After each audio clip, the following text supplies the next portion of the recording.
সামিয়া। সামিয়া, ওকে। সামিয়া বয়স? আমার বয়স 24 রাইট নাও। কোথায় জন্মগ্রহণ করেছেন, মানে জন্ম জেলা? পড়াশোনা করছেন নিশ্চয়ই? কিসে পড়ছেন? আমি কম্পিউটার সায়েন্সে পড়ছি। আচ্ছা, কম্পিউটার সায়েন্সে পড়ছেন। কোন ইউনিভার্সিটিতে? একটা প্রাইভেট ইউনিভার্সিটিতে। ফাইন। সো আপনি এই অনুষ্ঠানটা শুনেই মূলত আপনি ইন্সপায়ার হন এখানে বলার জন্য, এবং অনেকদিন ধরেই শোনেন, যেটা আপনার সঙ্গে আমার অফিসের কথা। একদম ইন্টার ফার্স্ট ইয়ার থেকে আপনাকে শুনি। ওকে, ইন্টার ফার্স্ট ইয়ার থেকে। ঠিক আছে, চলুন শুরু করা যাক। মানে আপনি তো জানেনই আসলে এখানে কিভাবে বলে। আচ্ছা, যাই হোক, একটু ছোটবেলা থেকে একটু টানি। সেটা হচ্ছে প্রথম থেকে আমি আসলে একটু লক্ষ্মী টাইপের ছিলাম, খেলাধুলা কম করতাম এরকম। তো আমার বাবা আমাকে অনেক আদর করতো, অনেক, মানে সব কিছুতে প্রায়োরিটি দিত।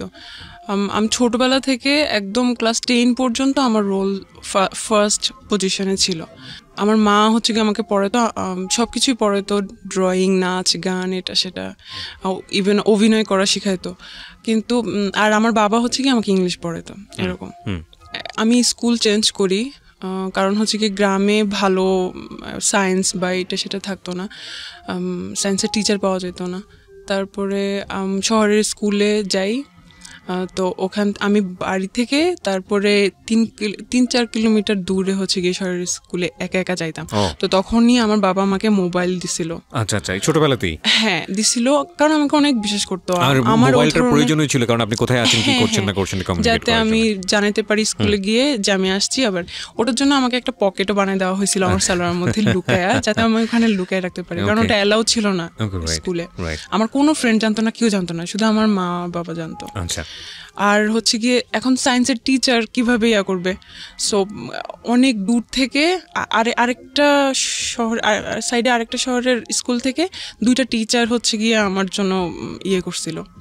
তো ওই সময়টা, ওটা হচ্ছে 2011 সালে, ওই সময়টা এটা হচ্ছে গিয়ে অন্যান্য গ্রামের অন্যান্য পাড়া প্রতিবেশীরা দেখে এটা খুব ইয়ে হইতো, আল্লাহ এই মেয়েকে যে বিদ্যাসাগর বানাবে এরকম খুব ইয়ে করতো আর কি। সবাই অবাক হইতো, মেয়েকে এত পড়াশোনা করায় কি হবে, কি হবে, আপনাকে আমাদের গ্রামাঞ্চলের কথাবার্তা, সামাজিকতার জায়গাটা থেকে অনেক সময় বলা হয়। তখন থেকেই হচ্ছে গিয়ে বিয়ে শাদী। আমার বাবা খুব, আমার এত দূর পর্যন্ত আসার পেছনে আমার বাবা খুব চাইতো যে এটা সেটা হয়ে আছে। যাই হোক, তারপরে হচ্ছে গিয়ে আমার অনেক কষ্ট হয়ে যেত, আমি স্কুল থেকে এসেই সময় পাইতাম না। তারপর 10-15 মিনিট সময় পাইতাম হয়তো খাওয়ার জন্য, তারপরে আবার 2টা টিচার চলে আসতো, আবার ওখানে বসতে হইতো, মানে এভাবে আমি খুব টায়ার্ড হয়ে যেতাম। তো আমার বাবা চিন্তা করলো যে ওখানে বাসা নেই, ওই শহরে ওখানে বাসা নেই, তারপর ওখানে আসা যাওয়া ইয়ে হবে, আর ওখানে ব্যাচে তখন তো অনেক টিচার পাওয়া যাবে ওখানে। তো ওখানে চলে গেলাম ক্লাস 10-এর বছর। ওখানে থেকেই হচ্ছে গিয়ে ইয়ে করলাম, আমার রেজাল্ট আল্লাহর রহমতে অনেক ভালো হইলো। তারপরে হচ্ছে গিয়ে যে গ্যাপটা আমার এসএসসির পরে, যে গ্যাপটা, ওই সময় যে মোবাইলটা আমাকে দিছিল ওই মোবাইলটা আবার নিয়ে গেছিল, যখন আমি হচ্ছে গিয়ে শহরে যখন ছিলাম তখন হচ্ছে নিয়ে গেছিল, কারণ ওটা তো দরকার ছিল। হ্যাঁ, তখন আমি আমার মায়ের ফোন থেকেই লাগলে দরকার হলে ইউজ করতাম। তারপরে হচ্ছে গিয়ে আবার ওইটা আমাকে ব্যাক দিছিল ওই ফোনটা। তখন আমার নতুন ফোন, আমি তো সব যাদের ফোন ছিল সবাইকে নাম্বার দিছি, আমি ফোন কিনছি, এই তো সবার সাথে কথা বলতাম, অনেক গল্প করতাম। তো যাদের সাথে আমি আবার একটু লক্ষ্মী টাইপের ছিলাম, বাট হচ্ছে গিয়ে এটা আমার ফ্যামিলিতে সবাই জানতো লক্ষ্মী টাইপের ছিলাম, কিন্তু ক্লাসে আমার অন্যরকম একটা চেহারা ছিল। আমি সবার সাথে একটু ঝগড়া করতাম আর কি, না মেয়েদের সাথে না, কিন্তু ছেলেদের সাথে আমার ঝগড়া লাগতো বেশি। আর ছেলেরা বলতো সারাক্ষণ ক্লাসের মধ্যে কাজ করে এরকম। তো কিন্তু যে ছেলের সাথে ঝগড়া লাগতো বা যে ছেলেরা দের সাথে আমি কথা বলতাম না, তাদের সাথেও আমি কথা বলা শুরু করলাম। আমার ফোনে জিজ্ঞেস করতাম, তোরা কই ভর্তি হবি, কিসে ফর্ম তুলছস, এরকম আর কি। তারপরে হচ্ছে গিয়ে এরকম। তো একটা সময় একটা রং নাম্বারে কল আসে, আমাকে বলে যে আমাকে সে চিনে, আমার স্কুলেরই বড় ভাই, মানে আগের ব্যাচের 2010-এর ব্যাচ। সো আমি বলছি আচ্ছা ঠিক আছে, কোত্থেকে নাম্বার পাইলেন, বললো হাবিজাবি বললো আর কি, মানে বুলসুল, মানে কি আমার ভাইয়ের কাছ থেকে না কোথা থেকে নিছে এসে কি, যাই হোক আমি এখন মনে করতে পারতেছি না। তো আমি খুব মানে গল্পবাদ ছিলাম আর মানে খুব টকেটিভ ছিলাম আর মানে সেই রকম কথাবার্তা বলতাম। আমার মা তেমন মানা করতো না কারণ হচ্ছে গিয়ে আমি পড়ার সময় পড়তাম, সব কিছুই আমার ভালো ছিল, কিন্তু ভাবতো যে বাসায় আমার বাবা বাসায় কিন্তু আমাদের ছোটবেলা থেকে টিভি নেই। আমার বাবা বলতো যে টিভি দেখলে ছেলে মেয়েদের পড়াশোনা নষ্ট হয় আর ছেলে মেয়েরা নষ্ট হয়ে যায়। ইভেন আমার নানা বাড়িতে আমাদের কখনো যাইতে দিত না, খুব অন্যরকম ছিল। আচ্ছা যাই হোক, তো বাসায় টিভি নাই, কিছু নাই। আচ্ছা থাক, ছেলে মেয়েদের তার ক্লাসমেটদের সাথে গল্প করুক, আমি আমার মায়ের সাথেই গল্প করা শুরু করলাম, এটা সেটা অনেক কাহিনী। তারপরে হচ্ছে গিয়ে কোনো প্রেমের কথা বলতাম না, অনেক গল্প, মানে কি কোথা থেকে আসে মানে অন্যরকম এরকম আর কি। তো কথা ওই ছেলেটা, আমি তো এমনিতেই অনেক অনেক গল্প করতাম, কিন্তু ওই ছেলেটা একটু বেশি মানে আরো বেশি কথা বলতে চাইতো। তো সবসময় তো আমার বাবা থাকতো বা আমি অন্যান্য কাজ করতাম, এরকম কথা বলা পসিবল হতো না। আচ্ছা যাই হোক, তারপর আমার বাবা আমাকে ঢাকায় পাঠিয়ে দিল আমার এইচএসসির জন্য, কারণ আমার সবসময় আমার বাবারও ইচ্ছা ছিল ঢাকায় পড়াশোনা করব, বেশি ভালো পড়াশোনা করবো এরকম। তো ঢাকায় হোস্টেলে রাখে নাই কারণ আমি নষ্ট হয়ে যাব বা অন্য কিছু হতে পারে। তো তার বোনের বাসায় আমাকে রেখে দিল, ওখানে এসে বিশ্বাস করলো আর কি। তো ওখান থেকেই হচ্ছে আমার শুরু, মানে বাবা মা ছাড়া যেরকম মানে সব পেয়ে গেছি এরকম ফ্রিডম যেটাকে বলে। হ্যাঁ ফ্রিডম। ওরা, আমি আগে একটু বলি, ওরা আমার লোকাল গার্ডিয়ান, প্লাস ওরা আমাকে পড়াইতো, জানতো আমি অনেক ভালো স্টুডেন্ট। আর তাছাড়া আমি ক্লাস 7 থেকে 8 ওঠার সময় আমি একবার আমার ফুফুর বাসায় 1.5 মাস ছিলাম। ওই 1.5 মাসে আমার ফুফাতো ভাই দেশে ছিল। আচ্ছা সে এখন হচ্ছে গিয়ে বাইরে। তো আমার ফুফাতো ভাই, ফুফু, তারপর দুলা ভাইয়ের ভাই, উনিও আসতো এই বাসায়। সবাই মিলে একসাথে আমার ম্যাথ বই একদম, কেউ পাটিগণিত ধরতো, কেউ এই চ্যাপ্টার ধরতো, কেউ বীজগণিত ধরতো, কেউ জ্যামিতি ধরতো, একবার মানে ওই 1.5 মাসে আমার সব মানে কভার করে দিয়েছিল আর কি। তো যখন গেছি তখন আবার মানে পড়াশোনার জন্য অন্যরকম।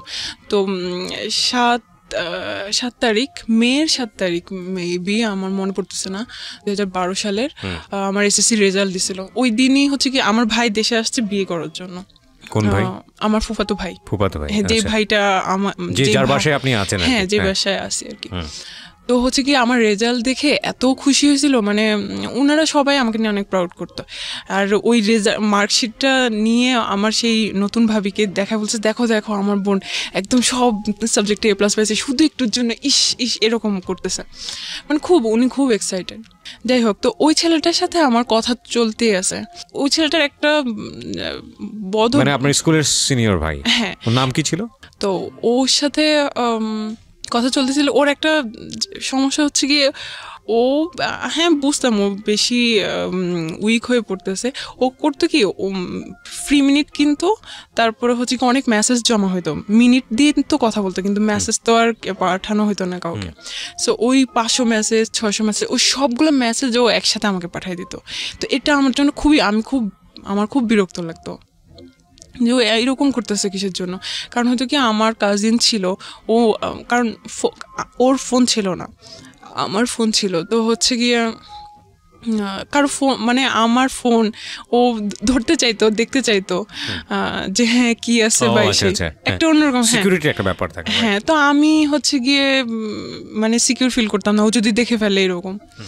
তারপরে হচ্ছে গিয়ে আমি ওকে মানা করতাম যে এইগুলো কি ধরনের সমস্যা, এই সেই। তারপরে ওই দিন রাত্রে, ওই যেই দিন বিয়ে ছিল, আচ্ছা সেদিন হচ্ছে গিয়ে বর বউ হচ্ছে গিয়ে যখন যায় না, মানে যে ঘরটা সাজানো থাকে ওই ঘরে যায় ছবি টবি তোলার জন্য, তাদের পার্সোনাল ছবি তোলার জন্য বা রোমান্টিক ছবি তোলার জন্য। তো আমার ভাই আর ভাইয়ের বউকে হচ্ছে কি ওই রুমে পাঠানো হলো। তো আমরা কয়েকজন যাইতে চাইছিলাম আর কি ওই রুমে। তো একটা ছেলে ক্যামেরা গলায় ঝুলানো, সে বলতেছে না না না এদিকে যাওয়া যাবে না, এদিকে যাওয়া যাবে না। আমার না, আমি কিছুই বলি নাই, কারণ ওই বিয়ে নিয়ে আমি খুব এক্সাইটেড ছিলাম। আমি ফার্স্ট ওই বিয়েতে শাড়ি টাড়ি পরিয়ে আমি, কারণ অন্য কোনো বিয়েতে আমাকে যাইতে দেওয়া হয় না, এটাই হচ্ছে গিয়ে প্রথম। তা আমি তাকে কিছুই বলি নাই, আমি জাস্ট মনে মনে বলতেছিলাম ভাব কি ক্যামেরাম্যান হয়ে তার মনে হয় আত্মীয় হচ্ছে আমার, আমি যেখানে খুশি সেখানে যাব, সমস্যা কোথায়। তো আমি তাকে ভাবলাম যে সে ক্যামেরাম্যান। তারপরে হচ্ছে গিয়ে একটু কি ওই ছেলেটাকে আমি এই ফার্স্ট দেখি। তারপরে হচ্ছে এদিকে রাত্রে যখন আমি আসি ফোন চেক করি, তারপরে দেখি যে সেই নাসির আমাকে এতগুলো মেসেজ পাঠাইছে, সব লাভ কোয়েটস। তারপরে আমি ওকে বলতেছি যে কি সমস্যা কি, মানে আমি তো বলছি যে আমি আজকে বিজি থাকবো, কথা বলতে পারবো না, প্লাস এগুলো কি। তারপর ওই দিনও আমাকে বলে যে আমি আসলে রিলেশন করতে চাই তোমার সাথে, এটা এভাবে আর কি প্রপোজ করে। তোমার কি মাথা নষ্ট, আমি তো তোমাকে এখনো দেখি নাই। কারণ আমার ভিতরে এরকম কিছুই ছিল না, আমি তো শুধু গল্পের তালেই আছি, মানে আমার ও ধরনের কোনো ফিলিংস ছিল না, প্রেম করবো বা এরকম কোনো ইন্টেনশন আমার ছিল না। আমি তোমাকে এখনো দেখি নাই, তুমি কিরকম না কি উল্টাপাল্টা না দেখা কি বলছে। আচ্ছা ঠিক আছে, তাহলে একটা কাজ করি, আমরা ছবি পাঠাই, তুমিও পাঠাবো আমি পাঠাবো অ্যাট এ টাইম। তো MMS-এ আমরা ছবি পাঠাইলাম একসাথে। ওর ছবিটা আমি যখন দেখলাম ভাই আমার ভালো লাগে নাই, ও কালো ছিল আর চিকনা চাকনা শুকনা টুকনা ছিল, আপনি ইমপ্রেস হননি। হ্যাঁ, যাই হোক, তারপর হচ্ছে আমি বলতেছিলাম যে না আমি রিলেশন করবো না, আমার ভালো লাগতেছে না। তো বলছে আচ্ছা ঠিক আছে, তাহলে সরাসরি দেখা করি, তাহলে হয়তো কারণ আমার ছবিতে হয়তো ভালো দেখা যাচ্ছে না বা এই সেখানটা। তারপরে হচ্ছে গিয়ে কিন্তু কথা চলতেছে। তারপরে হচ্ছে গিয়ে একদিন দেখা করি, এমন একটা জায়গায় দেখা করি যে এই জায়গাটায় হচ্ছে গিয়ে আমার এই আত্মীয় ওই দিক দিয়ে হয়তো যাবে, ওই দিক দিয়ে যাবে, দেখতে পারবে, আমার কলেজেরই পাশে। তো আমি হচ্ছে গিয়ে মানে হাঁটতে হাঁটতে কথা বলি আর কি তার সাথে। তো তখনও আমার ভালো লাগে না। তার সাথে তার একটা মামা আসছিল, তার মামাকে, মামা বলতে কি মানে ফ্রেন্ড টাইপের মামা থাকে না, ইয়াং মামা আর কি। তারপরে হচ্ছে কি আমার ওর থেকে ওর মামাকেই বেশি পছন্দ হয়েছে। আমি যে না দরকার নাই। তো আমি এই জিনিসটা হচ্ছে গিয়ে ততদিনে আমার ফ্রেন্ড হয়ে গেছে আমার কলেজে, আমি আমার ওই ফ্রেন্ডের কাছে শেয়ার করছি যে এই অবস্থা, কি করব। বলতেছে আচ্ছা একটা প্ল্যান করি। তো ও তো আসলে আমার এই যে ছিল, ওর মাথায় আর কিরকম একটা বুদ্ধি আসবে। ও আমাকে বলতেছে যে আচ্ছা ওই ছেলেটাকে বল যে তুই কয়েকদিন পর মারা যাবি, তুই অসুস্থ, হ্যান ত্যান। তো আমিও ওইটাই বলছি। বলার পরে হচ্ছে গিয়ে আমি জানি না বিশ্বাস করছে না বিশ্বাস করে নাই, আমি জানি না। ও আমাকে বলছে আচ্ছা ঠিক আছে, তুমি যতদিন বাঁচো ততদিনই আমি থাকবো, ততদিনে আমি ইগনোর করি আর কি ওকে, ভালো লাগে না, আমি ইগনোর করি। তারপরে হচ্ছে গিয়ে তারপর ও মেসেজ দিয়ে যায় অনেক ইমোশনাল এটা সেটা। তারপরে হচ্ছে আমি ওকে ও যখন ফোন দেয় তখন আমি আমার ওই বান্ধবীকে কনফারেন্সে রাখি, আমরা ইচ্ছা মতো তাকে গালি দেই আর মানে খুব ইনসাল্ট করি যে তুই হোয়াটএভার দ্য সিচুয়েশন ইজ। আপনারা চাচ্ছিলেন যে পুরোপুরি ওকে অ্যাভয়েড করতে, কিন্তু ও ততই আপনাদের বেশি অনেক বেশি। হ্যাঁ, ওকে, তারপর কি হলো? আমি ওর বান্ধবীকে দিয়ে ওকে অনেক মানে অনেক কিছু বলছি, কালো এই সেই হ্যান ত্যান, তো লজ্জা লাগে না এই সেই এগুলো আর কি। তারপর অনেক কষ্ট পাইছে, কয়েকদিন বন্ধ থাকে, আবার কয়েকদিন পর পর কল দেয়। ততদিনে হচ্ছে আমি আমার এমনি আমার যে বান্ধবী তার ফ্রেন্ডদের সাথে আমার ফ্রেন্ডশিপ হয়ে গেছে, তার কিছু ছেলে ফ্রেন্ড আছে, ওদের সাথেও আমার ফ্রেন্ডশিপ হয়ে গেছে, অনেক ভালো ফ্রেন্ডশিপ। আমরা ঘুরতে যাই, ওর বার্থডে থাকে, আমার বার্থডে থাকে, ওই বার্থডেতে ঘোরাফেরা করি, ইভেন আমি তাদের সাথে কথা বলি। এটা কিন্তু আমার ফ্যামিলিতে আমার ফুফু জানে, দেখে আমি কথা বলি এসে। তো আমার ফুফু হচ্ছে গিয়ে এগুলো পছন্দ করে না, ছেলেদের সাথে এত কথা কিসের এসে, বুঝতেই পারতেছেন আমি এত কথা কিসের এসে। তো আমি হচ্ছে গিয়ে মাঝে মাঝে মনে মনে বলি আশ্চর্য, ছেলে ফ্রেন্ড তো থাকতেই পারে, সমস্যা কি এই সেই। কিন্তু তখন আপনি ইন্টারে ভর্তি হননি? ইন্টার ফার্স্ট ইয়ার আমি পড়ছেন। ওকে। তারপরে হচ্ছে গিয়ে এই তো কয়েকদিন পরে 3-4 মাস পরে যখন আমার ভাইয়ের বিয়ের 4-5 মাস পরে, হ্যাঁ, প্রায় যাই, 3 তলায় যাই, আমার ভাবির সাথে গল্প করি, অনেক গল্প করি। তারপরে একদিন গেলাম 4-6 মাস পরে, একদিন যে দেখি ওই ক্যামেরাম্যানটা বসে বসে এরকম করে ফোন চাপতেছে। তো আমি বলছি আল্লাহ, ও এখানে কি? আমি ভাবিকে জিজ্ঞেস করছি ভাবি ও এখানে কি করে? তো বলতেছে ও তো আমার ভাই। ও আচ্ছা, ভাই মানে কি আপন ভাই? তার আপন ভাই। তা আমি বলতেছি যে ও তার আপন ভাই, কিন্তু আপনি যে ফুফু যে একটা ছবি দেখালো বাড়িতে নিয়ে গেলো, ওইটা কে ছিল? বলছে ওটা আমার খালাতো ভাই ছিল, আচ্ছা এটা হচ্ছে আমার আপন ভাই। আমি বলছি ও আচ্ছা, এর নাম হচ্ছে গিয়ে সজীব। তারপরে হচ্ছে গিয়ে আচ্ছা বুঝলাম। এই চিনলাম আর কি। তারপরে আমি আমার মতো করে কলেজ করতেছি, ফ্রেন্ডের সাথে ঘোরাঘুরি করতেছি, আড্ডা দিতেছি, পড়াশোনা করতেছি, সব আমার মতো করেই চলতেছে। মাঝে মাঝে ফুফু বকা দেয়, এটা সেটা আছে, যাই হোক। তো কয়েকদিন পরে, আরও 4-5 মাস পরে আমাদের হচ্ছে গিয়ে দাওয়াত থাকে ভাবির বাসা থেকে। দাওয়াত থেকে আমাদের সবাইকে দাওয়াত দিছে। সেদিন আমার হচ্ছে গিয়ে কোচিং থাকে, ব্যাচ থাকে 3টার দিকে। তো এমন সময় ওরা যাবে, ওরা আগেই বের হয়ে যাবে। তো আমি হচ্ছে গিয়ে বলছি যে আমি চাইতে পারবো না, আমি কোচিং থেকে তাহলে যাবো। বলছে আচ্ছা ঠিক আছে, তাহলে তুই কোচিং থেকে যাস, আমরা সবাই বাসা থেকে বের হই, কারণ বাসায় তো কেউ থাকবে না। তারপর সবাই ভাবির বাসা চলে গেল, আমি কোচিংয়ে চলে গেলাম। আমি কোচিং থেকে যে এখন যাব, আমি এখন লোকেশন চিনতেছি না, কারণ আমি তো একা একা যাইতেছি। তারপরে হচ্ছে গিয়ে আমি ফোন দিলাম ভাবিকে যে কোথায় এটা। ফোন ধরছে সেই সজীব ভাইয়া। ফোন ধরার পরে আমি বলতেছি ভাইয়া জায়গাটা কোথায়, আমি তো একা আসতেছি, আমি চিনতেছি না। তো বলতেছে যে এখানে আসেন, এই জায়গায় তো আমি গেলাম, নর্মাল কথাবার্তা। তারপরে হচ্ছে গিয়ে ঘুরলাম ফিরলাম, আচ্ছা যাই হোক। এর ফাঁকে কয়েকদিন পরে আমার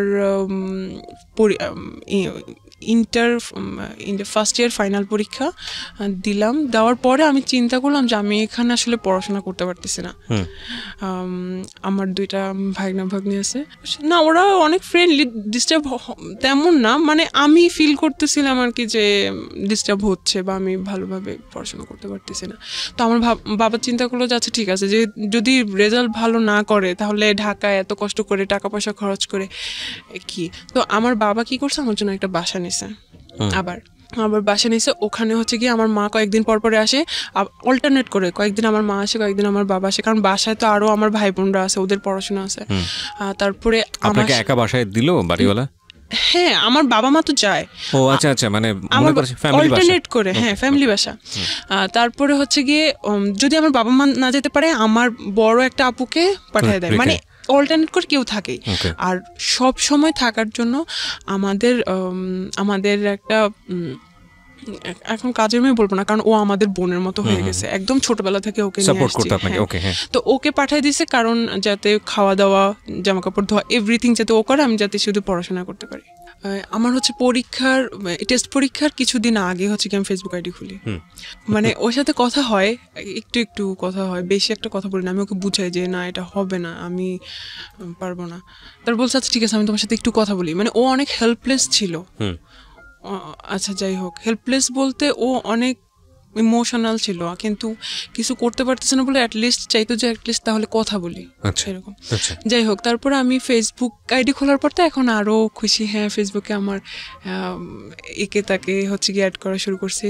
দেন আমি ভাবিকে বলে আমার ফেসবুক আইডি খুলছি, রিকোয়েস্ট দিছে আপনি ইয়া করেন। ইভেন ভাবির আইডি থেকে আমি কেউ রিকোয়েস্ট পাঠাইছি, বলতেছে যে কে রিকোয়েস্ট পাঠানোর পরে আমি বলছি যে এরকম আমি আপনার আপুর ননদ। তো বলছে আচ্ছা ঠিক আছে, একটু কি কথা হয়েছে। তারপরে আমার রেজাল্ট দিল, আলহামদুলিল্লাহ ভালো। আমি মেডিকেলের জন্য প্রিপারেশন নিতে থাকলাম। ওই সময় আমি ফেসবুকে ছবি আপলোড করি, কমেন্টে উনি একটু কমেন্ট করে, কমেন্টে কথা হয়, এমন টাইপের কমেন্ট করে যেটাতে আমার অ্যান্সার দিতে হবে, মানে আমিও যাতে রিপ্লাই দেই, এরকম টাইপের। তো উনি অনেক ভালো বাংলা জানে। আচ্ছা, উনার বাংলা মানে বুঝতে গেলে আমাকে সারাদিন লাগতো উনার অ্যান্সার তৈরি করতে, তারপর আমি একটা অ্যান্সার দিতাম এমন। তারপর আপনার ভাবির ভাই, তাকে আমার অনেক ভালো লাগতো বলতে উনি খুব পার্সোনাল, মানে আপনার কাছে মনে হচ্ছে পার্সোনালিটি সম্পন্ন একজন মানুষ। হ্যাঁ, ওকে। বাসার সবাই ওনাকে অনেক ভালো জানতো। তো কিন্তু আমি ভাইয়া হিসেবে দেখতাম, ওগুলো আমার মাথায় ছিল না। তারপরে টুকটাক কথা হয়, এখন কথা আস্তে আস্তে বাড়তেছে, প্রতিদিনই কথা হয়, কিন্তু 1-2টা মেসেজ এরকম আর কি, প্রতিদিন কথা। জি। তারপরে হচ্ছে একদিন সে আমাকে বলে আপনার ফোন নাম্বারটা দিয়েন। আমি যে হ্যাঁ, আপনি তো ভাবির কাছ থেকে আমার ফোন নাম্বার নিতে পারেন। বলছে আসলে এটা খুব ডিসঅনেস্টি হয়ে যায়, আপনি নিজেরটা নিজেই দেন। আমি যে এত ঢং করার তো কিছু নেই, আচ্ছা ঠিক আছে নেন, আমার তো কোনো সমস্যা নেই। তারপর সেদিন আমাকে একটা জাস্ট মিস কল দেয়, এই ফার্স্ট উনি আমাকে আমার ফোনে মিস কল দেয়। ওকে, একটা চলেন দেখা করি। আমি যে হ্যাঁ, আপনি বাসায় আসেন, বাসায় আসলেই তো আমাকে দেখতে পারবেন, কথা হবে। বলছে সব কথা কি আর বাসায় বলা যায় সবার সামনে? তো তখন আমি বুঝলাম যে উনি ফ্লার্টিং করতেছে। তারপরে মাঝে মাঝে উনি বলতো যে আমার এই জিনিসগুলো ভালো লাগে না, ওই জিনিসগুলো ভালো লাগে না। আমি মাঝে মাঝে বলতাম উনি এত লাইকস ডিসলাইকস বলার তো দরকার নেই আমাকে। তারপর হচ্ছে গিয়ে বলতো যে বহুগামিতা, একটা মেয়ে যে অনেকজনের সাথে রিলেশন করে এট এ টাইম, এই জিনিস ওনার পছন্দ না, এগুলা বলতো। তো আমি হ্যাঁ এগুলা তো আসলেই চিটিং, এগুলো আমারও পছন্দ না। উনিও কিন্তু জানতো, উনিও দেখতো যে আমি আসলে কথা বলি, আমার অনেক ফ্রেন্ড সার্কেল আছে। আচ্ছা, একদিন আমি আমার কাজে যাই, আমি তখন হচ্ছে কি ভার্সিটি কোচিং করতেছি শেষ পর্যায়ে আর কি, আমি মেডিকেলে চান্স পাই না দেন।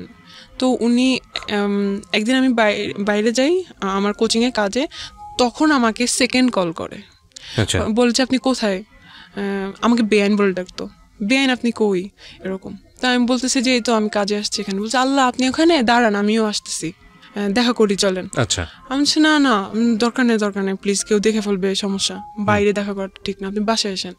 বলছে না সমস্যা না, আপনি থাকেন, কেউ দেখবে না। ওই দিন শুক্রবার ছিল। আচ্ছা, দেন হচ্ছে কি উনি আসে, আমি আচ্ছা ঠিক আছে আপনি একটু ওয়েট করেন, আমি একটু কাজ ছেড়ে নিই। বলছে আচ্ছা ঠিক আছে আপনি সময় নেন। আসলে কিন্তু উনি ওখানে ছিল না, উনি একটু দূরে ছিল, ওখান থেকে আসতেছে, কিন্তু বললো যে ওখানেই আছে। তারপরে হচ্ছে গিয়ে দেখা হইলো, তো বলতেছে যে কই যাই বলেন, এখানে তো রিস্কি, এখানে তো কথা বলা যাবে না, চলেন বসি কোথাও কথা বলি। তাই আমি কোথায় যাবেন, কাছে দাঁড়ে কোথাও প্লিজ, দূরে না। তো উনি বল চলেন কলাবাগান যাই। ফার্স্ট আমি কলাবাগানের নাম শুনি। ওকে, ঢাকার কলাবাগানের নাম শুনি, হ্যাঁ। তারপরে উনি হচ্ছে গিয়ে একটা বাস নেয়। আমি বাসে কেন যাইতে হবে এত দূরে, তাইলে তা আমি ভাবছি যে আচ্ছা ঠিক আছে কাছে কোথাও এরকম। তারপর আচ্ছা ঠিক আছে, এখন বাস যাইতেই আছে আসতেছে না। তারপর আমি বলতেছি যে কি ব্যাপার এত দূরে কেন? বলছে আরে সমস্যা নেই চলে আসবে, এখন জ্যাম তো রাস্তায় হ্যান ত্যান এসে এগুলো বলতেছে। শুক্রবার কিন্তু কোনো জ্যাম ট্যাম ছিল না, বা উনি মানে উল্টাপাল্টা বুঝাইতেছে আর কি। তো উনি এর আগে আমাকে বলছিল যে বেআইন একটা গার্লফ্রেন্ড জোগাড় করে দিয়েন, এই সেই হ্যান ত্যান। তা আমি বলতেছি আমার একটা ফ্রেন্ড আছে, প্রেম করবেন, একটা নাম, ওকে আমি বললাম, ছবি দিলাম কি ওর সাথে আমার ছবি আমি ফেসবুকে অলরেডি আপলোড করছিলাম। মানে এটা তো আলটিমেটলি আপনার ফ্রেন্ড আপনাকে বলে না যে সে কারোর সঙ্গে লাভ করবে, আপনি এমনিতেই এটা বলেছেন? আমি ওকে বলতেছি করবেন নাকি, তা আমি ওকে বলবো এরকম। তো বলতেছে যে আমি ওকে বলছি যে আমার এরকম একটা বেআই আছে এরকম, বলছে ওরে দিস আমাকে, মানে দেখি কথা বলি আগে, ইয়ে দিস ফেসবুক আইডি দিস, আমাকে বলিস রিকোয়েস্ট পাঠাতে। এখন তার ইগোতে প্রবলেম, কেন আমি রিকোয়েস্ট পাঠাবো, তাকে বললেন আমার কথা, সে জানি আমাকে রিকোয়েস্ট পাঠাবো, যে এটা কোনো কথা, আপনি প্রেম করবেন আপনি নিজে থেকে যাই করেন, আমি এত কিছু করতে পারবো না। তারপর এটা কি আপনার ফ্রেন্ডকে বলা ছিল নাকি জাস্ট আপনারা নিজেরাই কথোপকথন করছেন? না আমি আমার ফ্রেন্ডকেও বলছি যে আমার একটা বেআই আছে এরকম এরকম, সে তোমার ব্যাপারে ইন্টারেস্টেড, হ্যাঁ তোকে পছন্দ করে, প্রেম করবি। তো বলছে ওকে আমাকে মেসেজ পাঠাতে বললো। তারপর আমি বলছি যে অ্যাটলিস্ট আপনি হাই পাঠান, তাইলে কথা বা রিকোয়েস্ট পাঠান। তো সে মনে হয় রিকোয়েস্ট পাঠাইছে কিনা আমি আসলে ভুলে গেছি, রিকোয়েস্ট পাঠাইছে মনে হয়, ও মনে হয় অ্যাকসেপ্ট করে নাই বা মেসেজের আসে বা এরকম কিছু একটা, যাই হোক। তারপরে হচ্ছে গিয়ে তো যখন বাসে আমরা পাশাপাশি বসে আছি তখন হচ্ছে গিয়ে বলছে আপনার সে ফ্রেন্ডটাকে আবার দেখি। তো আমি হচ্ছে কি মোবাইল নিয়ে এভাবে দেখাইতেছি আর কি, দেখেন সে কি করতেছে, মোবাইলটা কেমন যেন একটু হাতাহাতি, আমার মোবাইল টেনে নিয়ে উনি আরো ছবিগুলা চেক করতেছে। আমি বলছি ভাই এটা কি ধরনের, আপনি আমার হাতে থাকুক আপনি এভাবে দেখেন। তারপরে আরো ছবি যে চেক করতেছে, ওখানে আমি সহ যে ছবিগুলো ওগুলাকে ভালো করে জুম করে করে আমার ছবিগুলো দেখতেছে। হ্যাঁ এই মেয়েটাও ভালো। তারপরে হচ্ছে গিয়ে আমি বলছি দেখেন ভালো লাগতেছে না, আপনি ফোন দেন বলে নিয়ে গেছি আমি এরকম, যাই হোক। তারপরে ওখানে নামছি, নেমে দেখি এটা হচ্ছে ধানমন্ডি লেক আমি চিনি, ওটাকে রবীন্দ্র সরোবর বলে। আমি আমার মামা আর মামার গার্লফ্রেন্ডের সাথে ওখানে গেছিলাম। তারপরে হচ্ছে গিয়ে আপনি আমাকে ধানমন্ডি লেকে নিয়ে গেছেন, বলছে আপনি জানেন না এটাকে কলাবাগান বলে এসে। না আপনি তো আমাকে বলেন নাই। তারপর আচ্ছা যাই হোক, বলছে আচ্ছা ঠিক আছে একটু থাকি তারপর চলে যাবো। আমি আপনি আমাকে এত দূরে নিয়ে আসছেন, আমাকে এখনই যাইতে হবে, সেই রকম আমি ইয়ে করতেছি। তারপর হচ্ছে গিয়ে ওখানে আমরা 10-15 মিনিট বসি। ওখানে যে বসি আমার মুখে মুখোশ দেওয়া ছিল, তো উনি বলছে আমি এরকম মুখ না দেখে কথা বলতে পারি না। উনি খুব কেমন যেন, মুখোশ না বলে নেকাব বলি, হ্যাঁ নেকাব ছিল, মুখোশ সাউন্ড ব্যাড। তারপরে হচ্ছে গিয়ে বলছে আমি এভাবে না দেখে কথা বলতে পারি না। আমি আপনার সমস্যা কি, আপনি এরকম করতেছেন কেন, এরকম হাতাহাতি করতেছেন কেন, আমার কাঁধের উপর হাত দিতেছে। আমি সমস্যা কি, আপনি ওনার সাথে বয়সের ডিফারেন্স কত ছিল আপনার? ওনার সাথে বয়সের ডিফারেন্স হচ্ছে আমার 4 বছরের ছিল, কিন্তু একাডেমিক ভাবে ওনার বয়সের আমার সাথে ছিল 6 বছরের। ওকে। তারপরে হচ্ছে গিয়ে ভাই আপনি এরকম করতেছেন কিসের জন্য। তারপর উনি মনে কিছু বলতে চাচ্ছে কিন্তু কিছুই বলতেছে না, ওনার অ্যাটিটিউডগুলো আমার ভালো লাগতেছে না।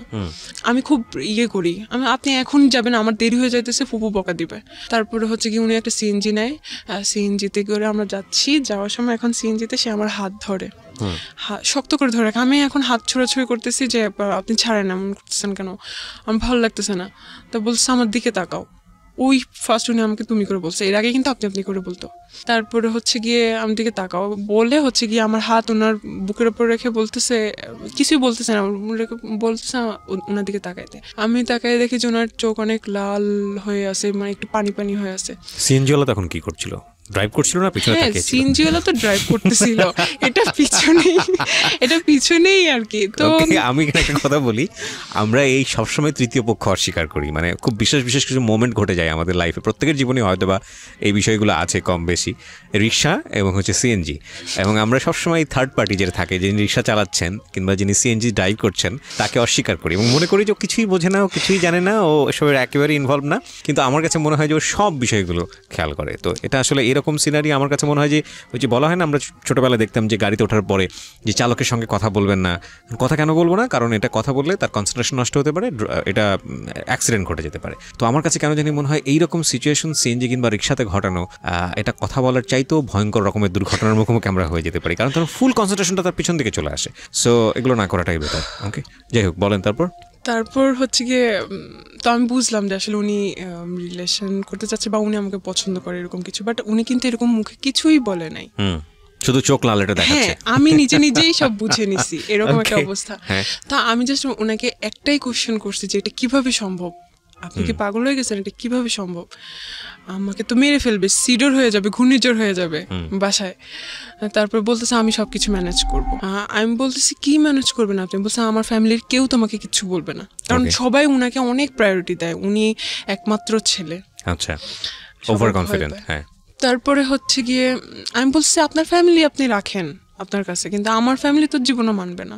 বলছে আমি ওটাও ম্যানেজ করব একদিন। আচ্ছা। তারপরে হচ্ছে গিয়ে এভাবেই চলতে থাকলো। আমি বাসায় গেলাম, বাসায় গিয়ে আমি চিন্তা করতেছি যে আসলে আমি কি করতেছি। উনি কিন্তু দেখতে অতটা সুন্দর না, বাট উনার কথাবার্তা, উনার কথার স্টাইল, তারপর অনেক যুক্তি সহকারে কথা বলতো। সামহাও আপনি ওনার পার্সোনালিটি আপনার ভালো লাগতো? আমার খুবই ভালো লাগতো। বাসায় যে আমি চিন্তা করলাম উনি হয়তো আমার রিলেটিভ, উনি আমাকে ধোকা দিবে না, কারণ আমি ততদিনে বুঝে গেছি ঢাকায় কি হচ্ছে না হচ্ছে, রিলেশন মানে কি, বা কয়েকদিন নিয়ে করে টাইম পাস করে চলে যায় সে। আমি বলছি উনি আমাকে হয়তো ধোকা দিবে না, ওনার কাছে আমার প্রায়োরিটি থাকবে, ছেড়ে যাবে না। তাছাড়া ওনার সাথে আমার বয়সে ভালোই ডিফারেন্স আছে, উনি ভালোভাবে স্টাবলিশ হতে পারবে, হয়তো আমি ভালো থাকবো। এই চিন্তা করে আমি শুরু হইল রিলেশন। মানে আপনি ওকে করলেন ফাইনালি, ঠিক আছে আমার দিক থেকে ওকে। তখন আপনি ইন্টার সেকেন্ড ইয়ারে পড়ছেন না ফার্স্ট ইয়ারে? তখন হচ্ছে গিয়ে ইন্টারমিডিয়েট শেষ, আমি ভার্সিটিতে ভর্তি হব আর কি নভেম্বর। মানে অ্যাডমিশন টেস্টের জন্য প্রিপারেশন নিচ্ছেন ওই সময়টাতে? হ্যাঁ, পরের দিনই আমরা ঘুরতে যাই কোথাও। আমি তখনও বুঝে উঠতে পারি নাই জিনিসটা কি। একটা পাবলিক প্লেসে, একটা পার্ক, বাট রাস্তা আর কি, ভিতরের দিকে না, রাস্তার দিকে মানুষ যাওয়া আসা করতেছে, অনেকে জগিং করতেছে, সেই ওই জায়গায় সে আমাকে টান দিয়ে ধরে হচ্ছে গিয়ে ফার্স্ট কিস করে। আমি খুব শকড হই, মানে আমি খুবই লজ্জা পাই, আমার হাত পা তখন কাঁপতে থাকে, খুবই অবস্থা খারাপ, কারণ আমি তখনও ভাইয়া ডাকি, আমি 3 মাস পর্যন্ত ভাইয়াই ডাকতেছিলাম। Basically he was super fast, এবং আপনার জায়গা থেকে আপনি একদম, হ্যাঁ, আমি খুব মানে শক হই আর কি। যাই হোক, ফার্স্ট থেকে আমি দেখছিলাম উনি খুব অন্যদিকে আর কি। তো আমি ভাবছি, উনি বলতো যে ইন্টেন্স গুলো ভালো লাগতো না, কিন্তু তারপর দিকে আমি চিন্তা করতাম আচ্ছা ঠিক আছে, সে তো আমার বয়ফ্রেন্ড, বা আচ্ছা ঠিক আছে, আমি পরে এটাকে আবার ইজি ভাবে নিতাম, কিন্তু ফার্স্ট ভালো লাগতো না। পরে তারপরে হচ্ছে গিয়ে কথাবার্তা হয়, সবই ভালো, ঠিক আছে। 2 মাস পরে সে না অন্যদিকে কথাবার্তা বলে, অন্য কিছু চায় আর কি। তো আমি বলতেছি ঠিক আছে আপনি তাহলে আমাকে বিয়ে করেন। তো বলতেছে যে বিয়ে জিনিসটা কি? বিয়ে কি মানে? বলতেছে যে আমি যদি বলি হ্যাঁ, তুমি যদি রাজি থাকো, তাহলে এটাই বিয়ে, এটাই এটা কোনো কথা, কোনো লিগেল কিছু নেই। সে বলছে লিগেল কি, ওটা জাস্ট আ পেপারস। তুমি তোমার বাবা মায়ের কাবিননামা দেখছো কখনো? তার মানে কি তারা লিগেল না? এরকম, তুমি তোমার দাদা দাদির ম্যারেজ সার্টিফিকেট দেখছো, তার মানে ওরা লিগেল না, এরকম উদ্ভট লজিক দিত।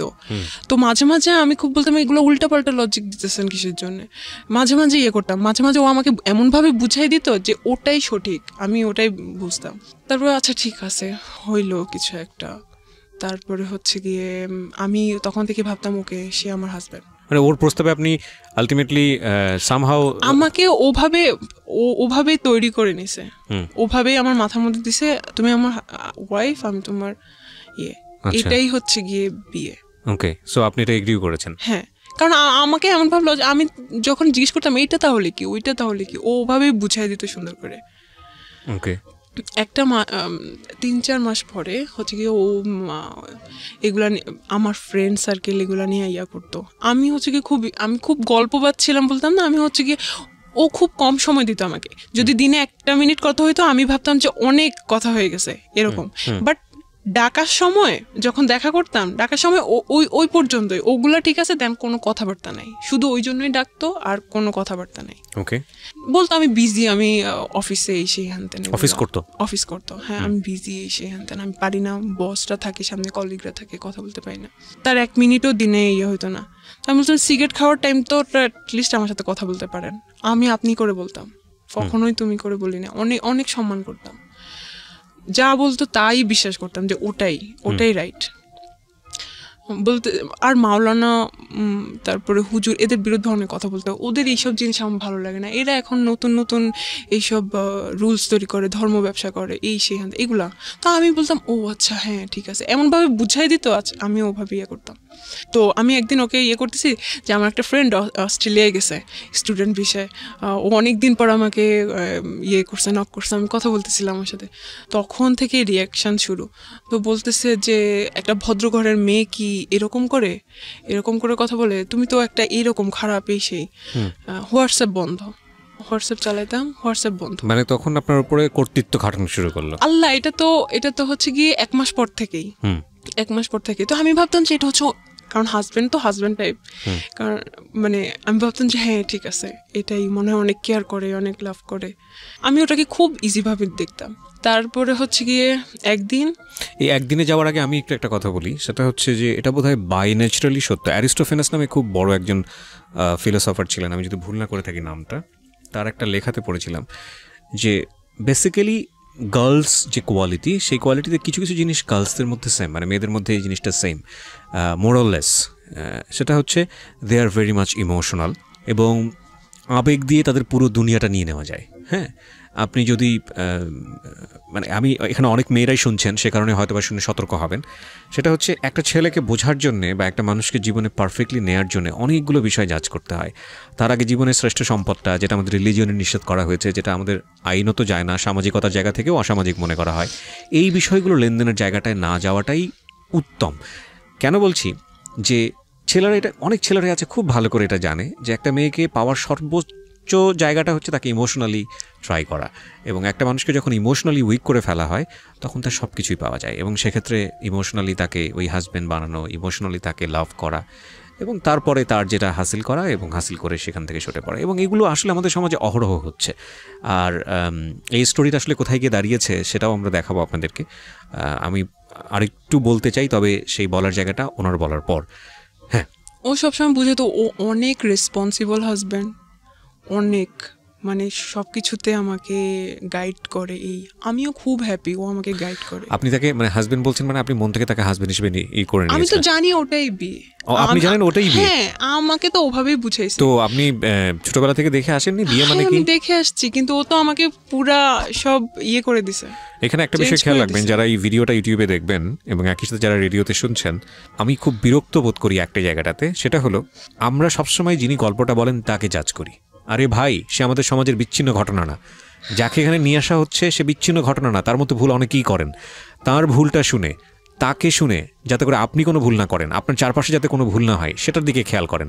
তাকে গালমন্দ করা, আপনি আপনার জায়গা থেকে অসম্ভব রকমের সাধু একজন পুরুষ নিজেকে ভেবে বা মহিলা নিজেকে ভেবে অন্য একজনকে গালমন্দ করা, এটা কিন্তু আসলে আমাদের অনুষ্ঠানের উদ্দেশ্য না। এটা শুধু আমাদের ইউটিউবে হয় না বা অন্য ফেসবুকে, সব জায়গাতে আমি দেখি যে কোনো একটা কিছু ঘটে গেলেই সঙ্গে সঙ্গে তাকে ডিরেক্টলি গালিগালাজ করা। আরে ভাই, তার ঘটনা থেকে আমি কি শিখলাম, তাই না? এটা হচ্ছে মূল বিষয়। আর ওর বয়সটা খেয়াল করবেন, ও তখন 17-18 বছর বয়সে পড়ে এবং ইমোশনালি ওর একেবারে ইমোশনালি জীবনের সবচাইতে এক্সট্রিম মোমেন্ট।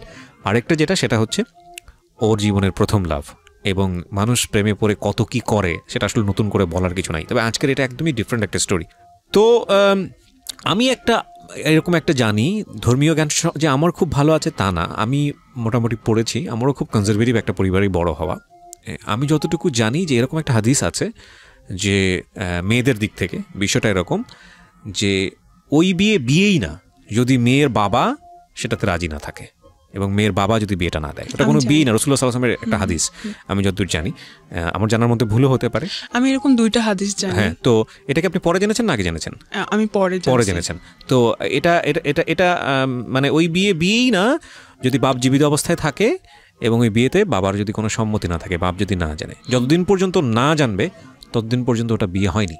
হ্যাঁ, কি ভয়ঙ্কর! মানে এটা বাংলাদেশের অনেকেই জানেন, আমি বলতে আমার গা শিউরে উঠেছে। তো আপনি যদি ধর্ম মানেন তাহলে এটাই সত্য। তো এই জায়গাটা থেকে আমি বলছি না যে আমি যেটা বলছি আপনাকে সেটা আমি খুব ভালোভাবে জানি, আমি এটুকু জানি, আমি শেয়ার করলাম আপনার সঙ্গে, আপনি চাইলে আরও স্টাডি করে দেখতে পারেন। ওকে, তো আপনি যেটা বলছিলেন যে অ্যাজ এ হাজব্যান্ড হিসেবে এটা করতে ওটা করতে, হ্যাঁ, তারপর আমি ওকে অনেক ভালোবাসা শুরু করছি, কারণ আমার হাজব্যান্ড, অনেক ভালোবাসতাম, অনেক। ও যদি বলতো যে এখন বাইর হও, কারণ ও অফিস থেকে আসতে আসতে সন্ধ্যা হয়ে যেত, আমি তখন সন্ধ্যার দিকে টিউশনি করতাম, 7টার দিকে, আমার পুকুর বাসার পাশেই, আমি টিউশনি করতাম, বেরোয় যেতাম। তো তখন মাঝে মাঝে আমি টিউশনি মিস দিতাম, অথবা আমি ফুপুকে বলতাম যে শুক্রবারে ওকে পড়াই দিব, কারণ পরে আমি মিস দিব আমার পরীক্ষার জন্য। কিন্তু ওই সময় আমি ওকে না পড়াইতে যেয়ে আমি হচ্ছে কি ওর সাথে দেখা করতাম। কোথায় দেখা করতেন? কোথাও চা খাইতে যেতাম রাস্তাঘাটে। আপনার ইন্টেন্স মোমেন্টগুলো কোথায় পাস করতেন? ওটা ওর বাসাতে? হ্যাঁ। তোর বাসায় আর কেউ ছিল না? ওর বাসায় এমন সময় আমাকে ডাকা হতো যখন কেউ থাকতো না। ওটা খুব ব্যাড এক্সপিরিয়েন্স ছিল। আমি যে কিভাবে লুকায় লুকায় যাইতাম, ও আমাকে লুকায় লুকায় ঢুকাইতো, ওটা খুব আমি মাঝে মাঝে খুব গিল্টি ফিল করতাম যে আমি তো ওর ওয়াইফ, তাহলে আমাকে কেন লুকায় লুকায় যাও, আমি নিজে এটা চিন্তা করতাম। আচ্ছা, যাই হোক, তারপরে হচ্ছে 1 মাস পর কি হইলো, না 1 মাস পর না, 2-3 মাস পরে একদিন ওইগুলো জানতো, তো ও নাসিরের ব্যাপারটাও জানলো, তারপরে আমার আরো ছেলে ফ্রেন্ডদের ব্যাপারটা জানলো। জানার পরে হচ্ছে গিয়ে ও খুব সিনক্রেট করলো যে কি এগুলা তুই খারাপ, এই সেই এরকম। তো ওয়াইফ আমার সম্পর্কে কয় বছর পরে? এটা 3-4 মাস পরে। 3-4 মাস পরেই? ওকে, 4 মাসও হয় নাই মনে হয়, 3 মাস পরে। ও একদম রাখবেই না ভাই। আমি ওই দিন কোনো ছেলের জন্য আমি এতটা কান্না করছি, আমার শুধু মনে পড়ে আমি আমার দাদুর মৃত্যুতে এত কান্না করছি। আমি ওর পায়ে ধরে বলতেছিলাম, ও আমাকে ওই দিন, আমি চেয়ারে বসাছিলাম, ও হচ্ছে চেয়ারটা ধাক্কা দিছে, যে অনেক ক্রেজি হয়েছিল, আমি চেয়ার থেকে পড়ে গেছি। তারপরও আমি ওর যে পা ধরতেছি, প্লিজ এরকম কিছু করেন না, আমার লাইফটা শেষ হয়ে যাবে। তারপরে উনি কোনোভাবেই করে নাই। ওই দিন আমি বাধ্য হয়েছি, আমি চলে আসতে। কি করবো, বলতেছি তুই এখান থেকে জানালে আমি তোকে মেরে ফেলবো। তারপর হচ্ছে গিয়ে আমি চলে গেছি বাসায়। আচ্ছা, আমি একটা কথা আপনাকে জিজ্ঞেস করি। একটা যেটা হচ্ছে যে যেই বিয়েটার কথা উনি আপনাকে বলে আপনাকে এই কাজটা করিয়েছে, সেই বিয়েটা নিয়ে আপনার সন্দেহ ছিল বা আপনি হিপনোটাইজ ছিলেন, আমি যে কথাটা যদি মেনেই নেই, তাহলে আপনার ভিতর থেকে কি কখনো এরকম একটা প্রশ্ন আসেনি, প্রচলিত বিয়ে আমাদের যেটা বোঝায় ধর্মীয় রীতি অনুযায়ী, ওই বিয়েটা তুমি যেহেতু করছো তাহলে প্রচলিত বিয়েটাও করে ফেলো, এখানে সমস্যাটা কোথায়? কিন্তু সেটা এখন করবো না, কারণ হচ্ছে গিয়ে এটা জানাজানি হয়ে যাবে ফ্যামিলিতে, আমাদের রিলেশন নষ্ট হয়ে যাবে। তোমার এখনো পড়াশোনা বাকি আছে। তো জানাজানি হবে ফ্যামিলিতে, যে পরেই যেহেতু করবা, তো বিয়ের পরের যেসব বিষয়গুলো সেগুলো বিয়ের পরে করো, বিয়ের আগে করার দরকারটা কি?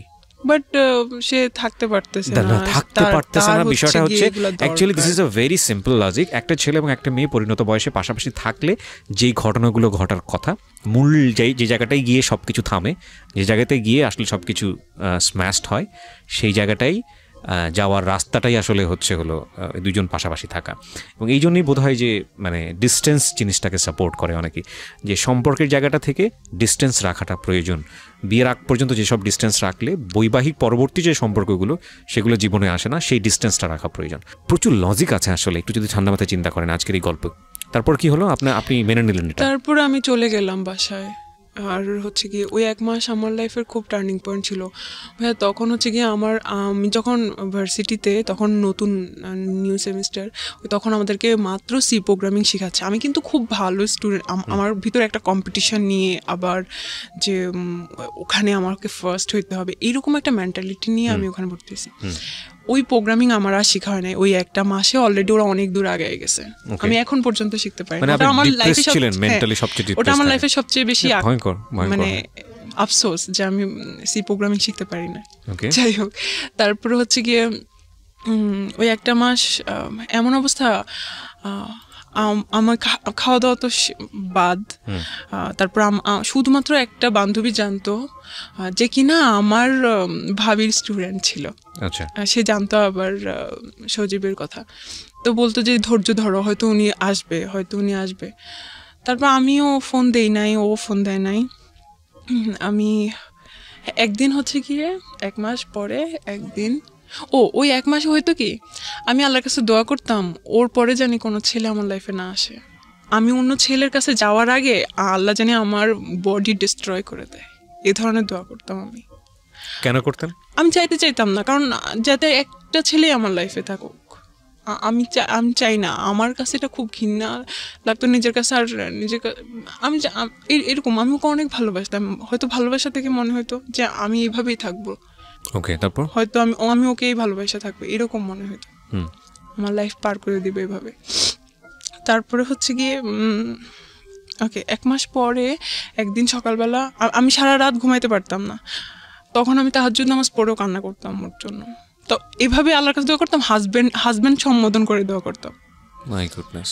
ঠিক আছে, তারপরে হচ্ছে গিয়ে তো রাত্রিবেলা যে ঘুমাইতে পারতাম না, সকালবেলাটা আমি ঘুমিয়ে থাকতাম। তারপরে হচ্ছে গিয়ে ও আমাকে ফোন দিছিল 6টা বাজে তখন দেখা করতে। আল্লাহ আসলে একটা কথা বলি, আল্লাহ ক্ষমাশীল এবং আল্লাহ আমাদেরকে ক্ষমা করেন, পাহাড় পরিমাণ গুনাহ করেও ক্ষমা করেন। আজকের এই গল্পটা যারা শুনছি তাদের জায়গা থেকে আমরা আজকে শিক্ষাটা জায়গাটাই নিব। আমি বারবার বলি, ওকে ইন্ডিকেট করাটা আমাদের গল্পের উদ্দেশ্য না, কারণ ও অনেক বড় একটা লেসন নিয়ে আসছে। আর পুরো গল্পটা আপনারা যখন শুনবেন তখন বুঝবেন যে আসলে ভুলের মাত্রাটা কতটুকু। জি বলেন। তারপর ও যখন আমাকে কল দিছে, আমি পরে 8টা না 9টার দিকে উঠে আমি দেখছি, আল্লাহ ভাই আমি এত খুশি হয়েছি যে আমার লাইফে ও ফিরে আসে। আমি তো এটাই দোয়া করছিলাম যাতে ও ফিরে আসে।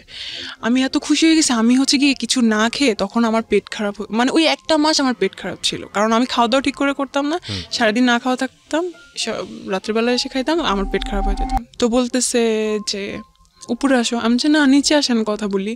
বলছে না উপরে আসো। তো আমি বুঝতে পারছি যে হয়তো আবার স্টার্ট হবে কিছু। আমি এটাই চাইছিলাম। হয় না হাজব্যান্ড ওয়াইফের মধ্যে কোনো ঝগড়াঝাটি হয়, তারপর আবার ঠিক হয়ে যায়। তারপর গেলাম, তারপরে হচ্ছে গিয়ে বললো যে আচ্ছা আমি তোমাকে ক্ষমা করে দিছি, আমিও খুশি। তারপরে হচ্ছে গিয়ে আবার স্টার্ট হলো। আবার এর থেকেই শুরু হয়েছে ঝামেলা। স্টার্ট হয়েছে ঠিকই, কিন্তু অনেক ডমিনেট করতে থাকতো।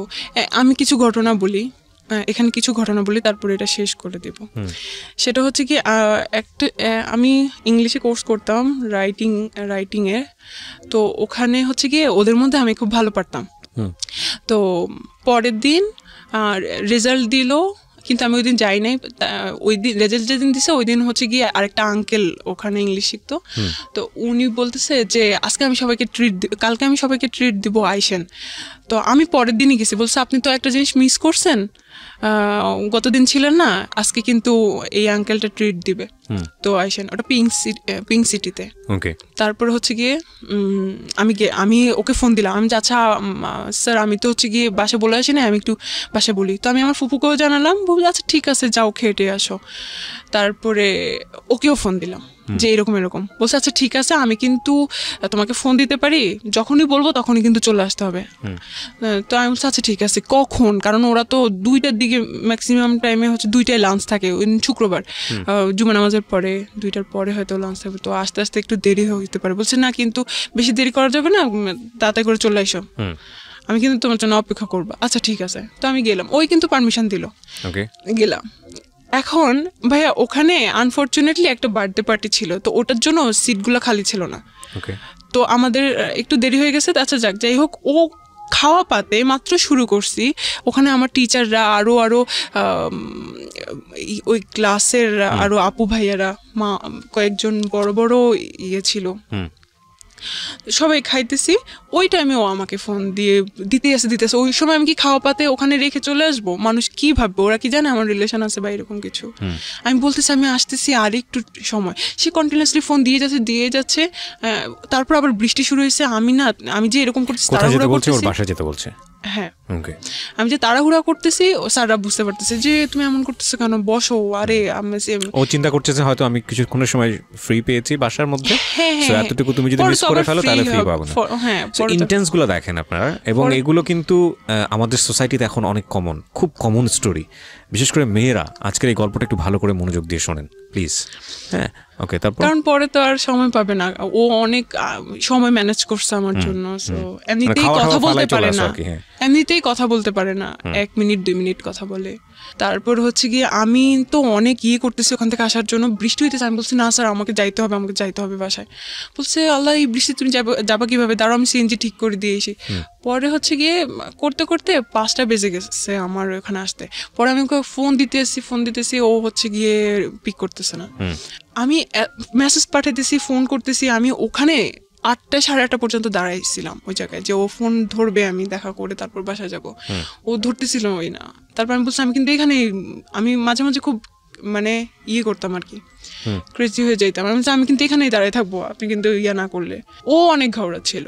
বলছে আচ্ছা ঠিক আছে, কতক্ষণ দাঁড়ায় থাকো, জানে তো আমি একটা সময় যাবোই বাসায়। 8:30 9টা বেজে গেছে। তারপর হচ্ছে কি আমি বাসায় চলে আসছি। একটা স্বভাব ছিল কি, কোন ঝামেলা হইলে ও 4 দিন 5 দিন কথা বলতো না, এটা আমার শাস্তি। আচ্ছা যাক, এরকম আমি হচ্ছে গিয়ে ভার্সিটিতে ভর্তি হই, ভার্সিটিতে আসা যাওয়া করতেছি। তারপর আমি হচ্ছে গিয়ে ভাবলাম যে আমার ফুপুর বাসা থেকে ভার্সিটিতে যাইতে প্রত্যেক দিন রিক্সা ভাড়া, এটা সেটা অনেক খরচ হয়ে যায়। সো আমি ওখানে মেসে থাকি, ওখানে সাবলেট না মেসে যাই। ওই সব ঠিকঠাক করে দেয়, কয়দিন ঠিক হয়, কয়দিন আবার ঝামেলা হয়, এরকমই হইতে থাকে। আবার আমি হচ্ছে গিয়ে কি করি, ওই যে আমার একটা ফ্রেন্ডের সাথে যে অস্ট্রেলিয়ায় থাকে, ওর সাথে যে আমার ফেসবুকে একটু কথা হয়েছে, আমি ভাবছি যে আচ্ছা ওর সাথে যেহেতু কথা বললে ও রাগ করে, ওর সাথে যে চ্যাটগুলো আমি ওটা ডিলিট করে দেই। তাহলে কারণ অতদিনে আমার ফেসবুক পাসওয়ার্ড আইডি সব ওর কাছে। আচ্ছা, আমার কোনো সমস্যা নেই। আচ্ছা ঠিক আছে, ওটা আপনার কাছে ছিল? কখনো না, আমি চাইও নাই। The most common case of our society. মানে আমি বাবারা বলছি, মেয়েরা একটু ভালো করে শোনেন, এবং ইউটিউবে যারা দেখছেন দেখেন, এগুলো আমাদের জীবনে খুব খুবই কমন ঘটনা আজকাল। কিন্তু এগুলোর পরিণতি ভালো হয় না, এবং খুব আনফর্চুনেটলি এই জিনিসগুলো আমরা বুঝে না বুঝে অতি ভালোবাসা দেখাতে গিয়ে এই জিনিসগুলো করে ফেলি। একটা জিনিস খেয়াল রাখবেন, যেই লাভের রেসপেক্ট নাই, যেই লাভে দুজনের প্রতি সম্মান নাই, স্যাক্রিফাইস নাই, ফিউচার নিয়ে চিন্তা নাই, শুধুই এই ধরনের অনৈতিক সম্পর্ক যেখানে ঘুরে ফিরে এবং ইন্টারেস্টটা যদি ক্লিয়ারলি বোঝা যায়, তাহলে সেখানে ডুবে থাকা হলো আফিম খেয়ে যেরকম মানুষ ঘোরের মধ্যে থাকে, বিষয়টা আসলে এরকম। এবং ডেফিনেটলি এটা মেয়েদের জায়গা থেকে খুব বেশি হয়। আফিমটা যতটা পাওয়ারফুল, তার চেয়ে তো কয়েকশো গুণ পাওয়ারফুল বোধ হয় তাদেরকে ইমোশনালি ব্ল্যাকমেইল করলে। ফাইন, ইমোশনালি আপনি তাদেরকে ব্ল্যাকমেইল করেন, they will do anything for you. কিন্তু এটা যে কত ভয়ঙ্কর হয় শেষ পর্যন্ত জীবনে এসে, হ্যাঁ, এবং এটা আসলে বোঝা উচিত। একটা মানুষকে আপনি যদি মনে করেন যে ফাইনালি এই মানুষটা আপনার জীবনের জন্য, তাহলে বিয়ের আগে যে সম্পর্কগুলো এক্সারসাইজ করা উচিত না, সেই সম্পর্কে কোনোভাবেই যাবেন না। এটা বিয়ের পরেরই সম্পর্ক। হ্যাঁ, যদিও আমাদের এই জিনিসগুলো এখন অনেক বেশি ইজি হয়ে গেছে, কমিউনিকেশন অনেক ইজি, ফোনের কারণেই হোক বা যে কোনো কারণেই হোক, কারণ এগুলোর পরিণতি কিন্তু ভালো না, একদমই ভালো না। হ্যাঁ, যদি কোনো কারণেই বোঝেন যে আপনার প্রায়োরিটি এই ছেলেটার কাছে একটু কম, বা যাকে আপনি চিন্তা করছেন, আপনার এটা মনে করার কোনো কারণ নাই যে ছেলেটাকে ছাড়া আপনি বাঁচবেন না বা এই মেয়েটাকে ছাড়া আপনি বাঁচবেন না, কারণ আল্লাহ হয়তো এর চাইতেও ভালো কাউকে না কাউকে আপনার জীবনে রেখেছেন। অ্যান্ড ডেফিনেটলি যেটা হয় আমাদের জীবনে, আমরা আসলে বুঝি না, আমরা আসলে বুঝতে চাই না, এত বেশি ইমোশনালি থাকি। ইমোশনাল এক ধরনের, এই জন্যই হয়তো কেউ বলে যে emotion is one kind of drug, খুব পাওয়ারফুল ড্রাগ। মানে ওর মুখের উপর কথা বললে রাস্তাঘাটে ধরে একটা থাপ্পড় মারতো, ওগুলো কিন্তু এমনিতে মানে থাপ্পড় না, খুব জোরে সোরে। আপনি কি মনে করতেন যে হাজবেন্ড মেরেছে এই জায়গাটা জান্নাতে? না, আমি খুব মাঝে মাঝে হইতাম, আমি খুব ব্যথা পাইতাম, আমি কাঁদতাম, তারপরে আবার হয়ে যেতাম, ভালো লাগতো না আমার জিনিসটা, কিন্তু কি করব, আমি তো আমার হাজবেন্ড, কি করব? না, হাজবেন্ড হলেই যে গায়ে হাত তুলতে পারবে বিষয়টা কিন্তু এরকম না। আমি তো এখন ছুটে পড়ে, হ্যাঁ আপনার জায়গাতে কোনো ফল্ট ছিল কিনা? একটা যেটা হচ্ছে একটা মানুষ খুব আরাম করে মুখের উপর কথা বললে, আমি এখানে একটা কথা বলি সামিয়া, গায়ে হাত তোলার প্রসঙ্গটা কখন আসে? যখন আপনি নিজেও বুঝতে পারছেন যে না, ও যেটা চাচ্ছে সেটা আমি করতে পারছি না, বা ও বুঝতে পারছে যে না, এটা সমাধান হতে হবে না, কিন্তু আলটিমেটলি পেশি শক্তি এখানে সমাধান, তখন গায়ে হাত তোলা কিন্তু খুব তাড়াতাড়ি চলে আসে না একটা সম্পর্কের মধ্যে। এটা অনেকদিন যাওয়ার পরে গিয়ে এই জিনিসগুলো হয়।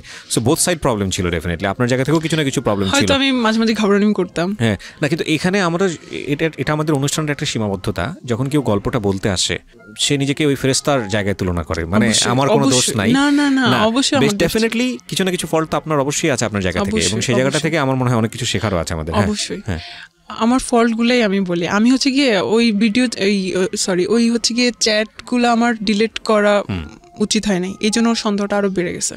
ডেফিনেটলি পারবে। আর আমি হচ্ছে কি মাঝে মাঝে ওকে সার্চ দিতাম। ফেসবুকের পাসওয়ার্ডটা দেওয়া উচিত হয় নাই কেন? মানে আমাকে একটু বলেন তো, এটা অনেকেই দেয়। আমি আসলে একটু ইন্টারাপ্ট করছি, বেশি চাইতেছিল, সে সন্দেহ করছে, সে কারণে যাবে। আমি কিভাবে আচ্ছা আমাকে একটু বলেন তো, খুব সহজ করে, আমি জানি না ইন্টারমিডিয়েটের ছেলেমেয়েদের এই জিনিসটা মাথায় আসে কিনা, একটা মানুষকে সন্দেহ করে কি আটকানো যায়?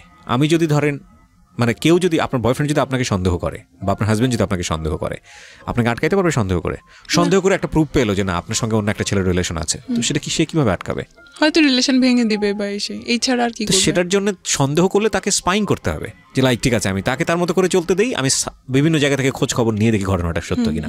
সেটার জন্য তো তাকে তার অ্যাক্টিভিটি ব্লক করা যাবে না। সেটাই কিন্তু আমরা খুব আনফর্চুনেটলি আমরা এই জিনিসগুলো করি, আমরা ওই ব্লক করার চেষ্টা করি, না এটা করতে পারবো না, না এটা করতে পারবো না, ওইটা করতে পারবো না। তো একজন মানুষকে সন্দেহ করলে এটা করা উচিত না। একজন মানুষকে যদি সন্দেহ করেন তাহলে আপনি স্পাইং করেন, যদিও সেটা করা উচিত না, কারণ সন্দেহটা আসলে এক ধরনের রোগ। আচ্ছা, তো এর মাঝে হচ্ছে কি আমি ফেসবুকে ওদেরকে সার্চ দেই। আমি ফেসবুকের অত কিছু জানতাম না, কিভাবে ওই এগুলো ডিলিট, মানে সার্চ হিস্টোরি ডিলিট করে, সে হ্যান দেন। আচ্ছা যাই হোক, তো এগুলাতে ও অনেক ক্ষেপ্ত, ওকে কেন আমি এখনো সার্চ দিচ্ছি এগুলাতে। তো আমি সার্চ দিয়ে দেখতেছি আর কি, জাস্ট ওরা কি করতেছে বা সে হ্যান তেন, ওইরকম কোনো ইন্টেনশন ছিল না। হ্যাঁ, এগুলাই আমার ভুল ছিল, আমার এটা করা উচিত হয়নি, এই জন্য এগুলো নিয়ে ঝামেলা হইতো। তারপরে আমি যদি আমার কোনো ফ্রেন্ডদের সাথে হচ্ছে কি 9টার পরে কথা বলতাম, এটাতে ঝামেলা হইতো। রাত 9টার পরে তুমি কেন কথা বলছো? হ্যাঁ, রাত 9টার পরে কেন আমি, এবার মেয়ে হোক ছেলে হোক, বুঝতে পেরেছি, মানে সুপার ইম্পোজ করে আর কি, নিজের কর্তৃত্ব। হ্যাঁ, তারপর আবার একদিন হয়েছে কি, ও আমাকে হচ্ছে গিয়ে ডাকছে, তো আমি বলছি যে না, আমি ততদিনে আমি বুঝতেছিলাম যে এটা গুনাই, এটা কিসের বিয়ে।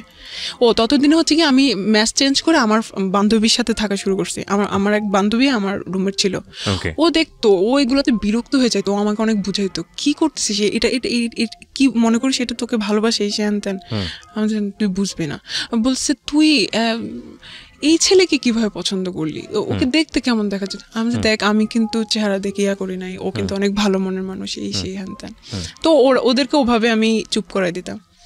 ওই ফ্রেন্ডটাকেও দেখতে পারতো না ও, আমার কোনো বান্ধবী বা ফ্রেন্ড তো ওর সাথে থাকার পরে তো আমি সব ফ্রেন্ডের বাদ দিয়ে দিছি, আমি কোনো ওর বান্ধবীও দেখতে পারতো না।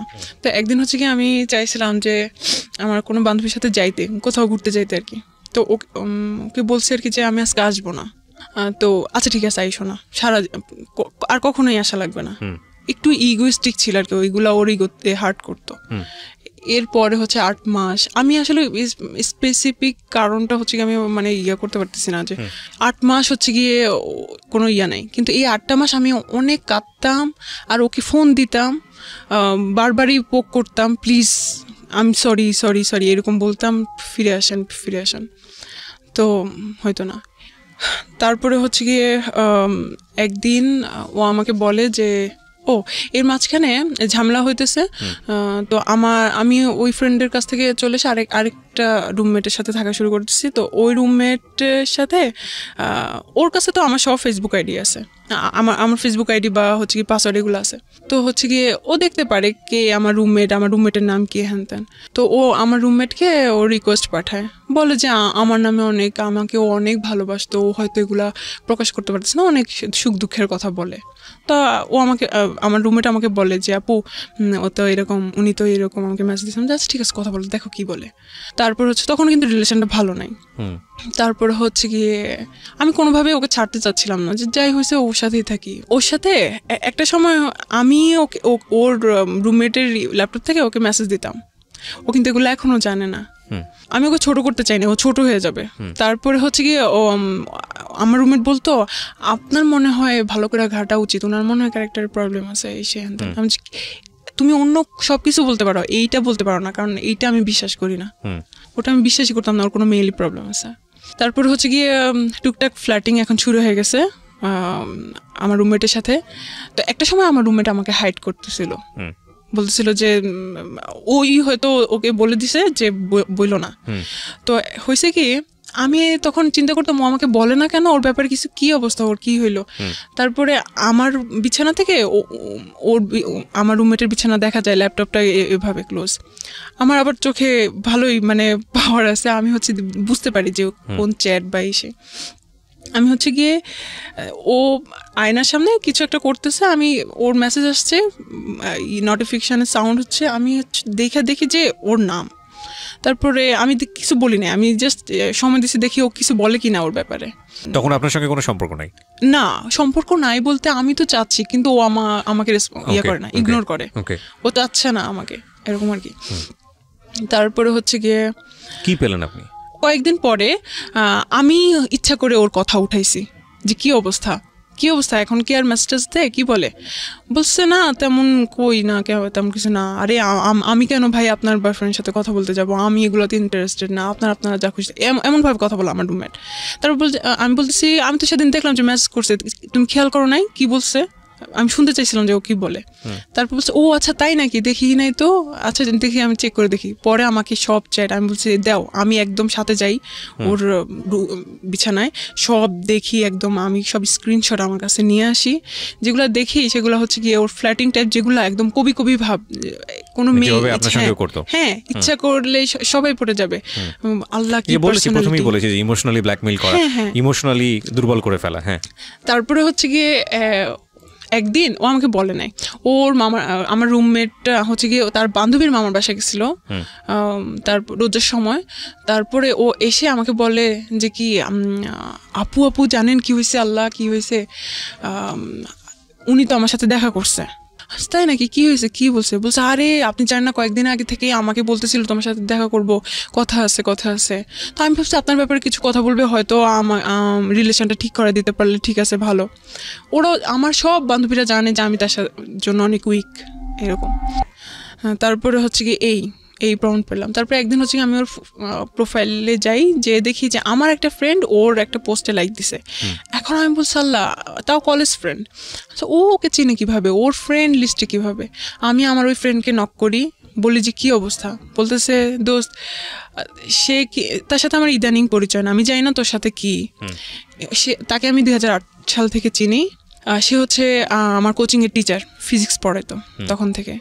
বাট তুই দেখ, সে আমার টিচার ঠিকই, তুই আমার প্রত্যেকটা প্রোফাইল যেগুলো সিঙ্গেল পিকচার সেগুলোতে যে দেখ ও কি টাইপের কমেন্ট করে, এমন টাইপের কমেন্ট যেগুলো আমাকেও করতো, মানে বাহ, মানে অন্যরকম আর কি। তার একটা টিচার মানুষ, সে হচ্ছে তার স্টুডেন্টের ইয়েতে কেমন টাইপের করে, ইভেন আমাকে সে নক করে ফেসবুকে। সে সবসময় আমাকে বলতো যে ছেলেদের পোস্টে লাইক দিচ্ছ, তুমি একটা খারাপ হয়েছে হ্যান ত্যান। কোথাও লাইক দিতাম, কিছু হয়েছে কি, আমি খারাপ, ফেসবুক ইউজ করা যাবে না, হ্যান না তেন না। কিন্তু সে যে এগুলো আমি টাইম সহ দেখতেছিলাম, ততদিনে আমি ফেসবুকে অনেক কিছু জানি, টাইম কতদিন কিবার ও তো এইসব মেয়েদের সাথে ফ্লার্টিং করেই আসছিল। ফাইন্ড আউট করে লাভটা কি? আপনি ফাইন্ড আউট করে, ও তো আপনাকে বলে দিয়েছে যে সে আপনাকে আর চায় না, তারপরে ফাইন্ড আউট কেন করছিলেন? ফাইন্ড আউট করতেছিলাম এই জন্য যাতে আমার সুবিধা হয় ওকে হেট করতে, আমি যাতে এনার্জি পাই। You got all those things. Find out করার পর আপনি পেলেন ওকে হেট করার মতো, তারপরে কি হলো? তারপরেও আমি ওকে ফোন দিছিলাম একদিন, ফোন দিয়ে আমি জানি এটাই হয় আসলে।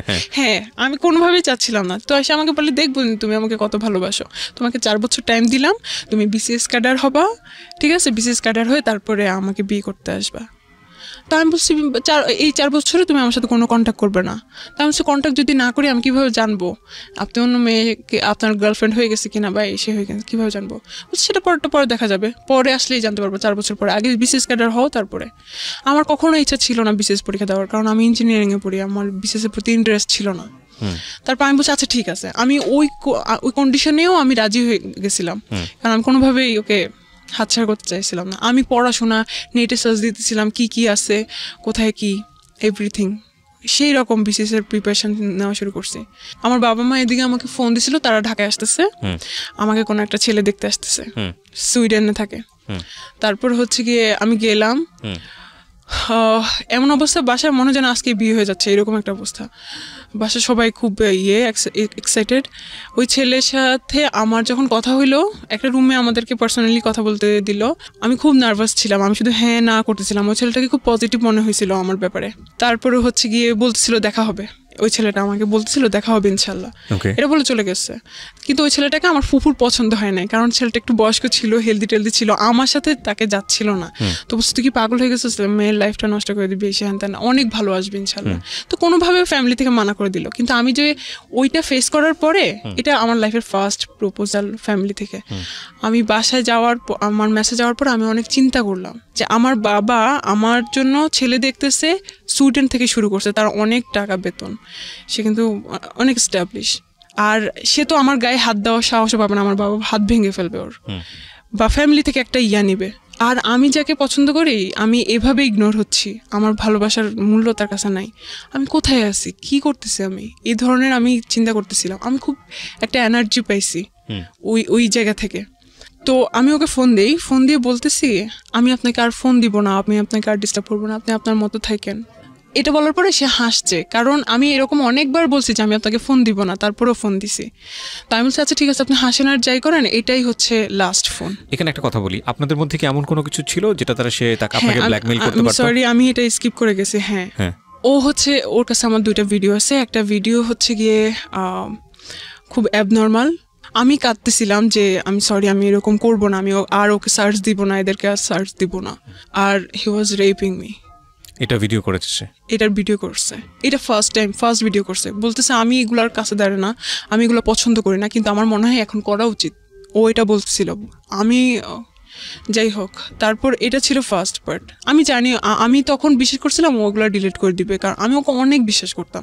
আচ্ছা, তারপর সেকেন্ড হচ্ছে গিয়ে ও আরেকটা ভিডিও করছিল, সেটা নর্মাল। এটা তো আপনার সম্মতি ছিল? আমার সম্মতি ছিল, কারণ ওকে একবার তো করছিলই। তারপর বলছে যে এগুলো কিছুই হবে না, এগুলো আমি এমনিতে রেখে দিব। তো আপনি বলেননি যে তুমি এগুলো ডিলিট করে দাও? এবং এগুলো নিয়ে বাংলাদেশে যে পরিমাণ সোশ্যালি যেগুলো একটা ভয়ঙ্কর রকমের ক্রাইম, লাস্ট ফোন কনভারসেশনে কি ছিল? এর মধ্যে যখন ওই যে 8 মাসে আমাদের ব্রেকআপ ছিল, ওই তখনই আমি বলছিলাম প্লিজ এগুলো ডিলিট করে দাও। যদি আমার যদি বিয়ে হয়ে যায়, আমার হাজবেন্ড জানবে যে আমার বউ এরকম আছে, তখন তো এটা ইয়ে হবে। জানুক, এটার দাবিদার তো আমিও তো এটাতে রেসপন্স, আমিও এটাতে ইনভলভ, এটা আমার রাখার রাইট আছে। আমি যে তাহলে যেখানে সম্পর্কই নাই, যেখানে আপনি আমাকে চাচ্ছেনই না, সেখানে এগুলো রেখে লাভ কি আপনার? তো বলতেছে যে সেটা আমি বুঝবো, আমি এটা করবো না। আর তোমার আর কিছু বলার আছে? তারপরে হচ্ছে গিয়ে যেটা কোথায় রাখছে সেটাও আমি জানি। এখনো আপনি জানেন? আমি জানি কোথায় রাখছে। কোথায় রেখেছে? ওর গুগল ড্রাইভে। সবচেয়ে নিশ্চিন্ত জায়গা বাংলাদেশের এখন ছেলেদের এই জায়গাটা, গুগল ড্রাইভ। আমি সেদিন আমার স্যারকে জিজ্ঞেস করছিলাম, আমি খুব সফটওয়্যার সিকিউরিটি, সাইবার সিকিউরিটি, কথাটা বলা ঠিক হলো না বাংলাদেশের ছেলেদের, কারণ বাংলাদেশের সব ছেলে এরকম না, বাট যারা করে ফ্রড তাদের জন্য বোধহয় একটা খুব সেফ জায়গা হয়ে গেছে গুগল ড্রাইভ। ওকে ভাইয়া, ইদানিং একটু বলি, আমার এই সেমিস্টারে একটা কোর্স আছে সাইবার সিকিউরিটি। তো আমি ইদানিং শিখা শুরু করছি কিভাবে ওয়েবসাইট হ্যাক করে, কিভাবে প্রোটেক্ট করে, কিভাবে ডাটাবেস হ্যাক করে। তো আমি স্যারকে একটা কথা জিজ্ঞেস করছি, স্যার আপনি আমাদেরকে এগুলো শিখেছেন, কিন্তু গুগল ড্রাইভ কিভাবে হ্যাক করে, এটা কি পসিবল? বলছে, হাসতেছিল, যদি এটা পসিবল হতো তাহলে তো তোমারটাই আগে হ্যাক হইতো কোনোভাবে। এটা পসিবল না। হ্যাঁ পসিবল, অবশ্যই, যারা ডেভেলপার তাদের কাছে সব সেই জায়গাটা নাইবা গেলাম, পসিবল আর ইম্পসিবল। কিন্তু মানে আমি চাচ্ছিলাম, ওকে বলছিলেন যে তুমি এটা ডিলিট করে দাও, বাট কেউ যদি এটা কখনো করে কারো কাছে, করার পর আপনার সামনে ডিলিট করলে এটা যে কপি নাই, আপনি ইনশিওর হবেন কিভাবে শিওর হব? হয়তো সে অন্য একটা ইমেল আইডি ক্রিয়েট করে, জানি না, গুগল ড্রাইভে রাখলেও আপনি এটা নিশ্চিত হতে পারবেন না, কারণ কোনো একটা মানুষ যদি আপনি যদি 100% শিওর থাকেন এটা ফার্স্ট কপি, লাইক আপনার সেলফোনে করেছে বা অন্য কোথাও করেছে, প্রথমত করাটাই অন্যায়। করার পরে যদি আপনি নিশ্চিত থাকেন যে এটা ফার্স্ট কপি এবং সেই ফোনটা আপনি সিজ করে ফেললেন বা সেখান থেকে ডিলিট করে দিলেন, কিন্তু তারপরও অনেক সময় নিশ্চিত হওয়া যায় না। আর আপনি যেহেতু তাকে স্পেস দিয়েছেন, সেইখানে পারলে 100টা কপি করে ফেলেছে, এখন তো আপনি নিশ্চিত হতে পারবেন না, এটা পুলিশ কেস। হ্যাঁ, তো আমি যখন ওকে ফোন দিলাম, তো ও হচ্ছে গিয়ে তখনও বলতেছিল, হ্যাঁ তোমার তার একটা সিম চালু হয়েছে, তুমি তো এখন অনেক কিছুই করতেছো। তখনও হচ্ছে গিয়ে ওই কাহিনী। আমি যে দেখেন, আমি আপনাকে ফোন দিছি কিন্তু সম্পর্ক ঠিক করার জন্য না, আমি একেবারে শেষ করার জন্য আপনাকে ফোন দিছি। আমি আপনাকে আর ডিস্টার্বও করবো না, আপনি আপনার লাইফ মতো থাকেন। তো একটু হাসতেছিল, আমি আচ্ছা ঠিক আছে দেখা যাক আমি কতটুকু পারি কন্ট্রোল করতে, দেখা যাক। অবশ্যই সে আমার ফ্যামিলি মেম্বার, সে অলরেডি জেনে গেছে যে আমাকে কেউ দেখতে আসছে। তারপরে হচ্ছে গিয়ে এটা বলে আমি ফোন রেখে দিলাম। 7 নভেম্বর ওই দিন লাস্ট কথা হয়েছে। এরপরে আমার আর ইচ্ছাও হয় নাই, আমি আর কষ্টও পাই নাই, আমি আর ওকে ফোনও দেই নাই। ও আপনাকে ট্রাই করেছে? না, ও তো আমাকে কখনোই ট্রাই করতো না। ওকে, এখানে এই যে ভিডিওটা আপনি রেখে দিলেন সারা জীবনের জন্য, এটা একটা আতঙ্ক। তো এটা নিয়ে আপনার খারাপ লাগে না, কষ্ট হয় না? হ্যাঁ, আমি আসবো, ওটা নিয়ে তো এখন ঘটনাটা চলতেছে। তারপরে হচ্ছে গিয়ে এইদিকে আমি কি করলাম, আমি আমার ইমেল অ্যাড্রেস চেঞ্জ করলাম, পাসওয়ার্ড চেঞ্জ করলাম, আমার ফোনেও কিন্তু করা, ও দেখতে পারে আমার ইনকামিং কল, আউটগোয়িং কল, এগুলোও দেখতে পারে। আমি অফিসে কল দিলাম, দিয়ে বললাম, এত বেশি তার কাছে ক্লিন হতে গিয়েছেন যে জীবনে কোনো পার্সোনাল বিষয় রাখেননি, সব তাকে শেয়ার করেছেন। সব আমার হাজবেন্ড, চরম পর্যায়ের বোকা। এসএসসি ইন্টার পড়ুয়া মেয়েরাই আসলে এই জিনিসগুলো বেশি করে। হ্যাঁ, তারপর হচ্ছে কি আমি অফিসে কল দিলাম, দিয়ে বললাম যে আমি এটা কিভাবে কি করতে পারি। তারপর আমাকে বললো ওয়েবসাইট লিঙ্ক বললো, আমি ওখানে গেলাম, গিয়ে হচ্ছে সব চেঞ্জ করলাম। তারপরে যাচ্ছে ফেব্রুয়ারিতে 2019 সালে ফেব্রুয়ারিতে আমার সেমিস্টার ব্রেক ছিল। এইদিকে কি হয়েছে এটা বলতেই হবে। এটা হচ্ছে কি আমার ভাবি জানতো, আমার ছোট ভাবি, আমার ছোট ভাইয়ের বউ, ফুফাতো। উনি বলতেছে যে তুমি কি পাগল হয়ে গেছো, এগুলো সব ঠিক করো। ও কিচ্ছু করবে না, ওর বোন তোমার ভাইয়ের ভাত খায়, কিছু করবে না ও।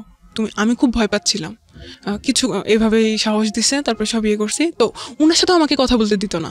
আমি ওনার সাথে কথা বলার জন্য আরেকটা আইডি খোলার পরে ওটা জানতো না, তার আইডি খুলি, তারপর ওনার সাথে কথা বলি।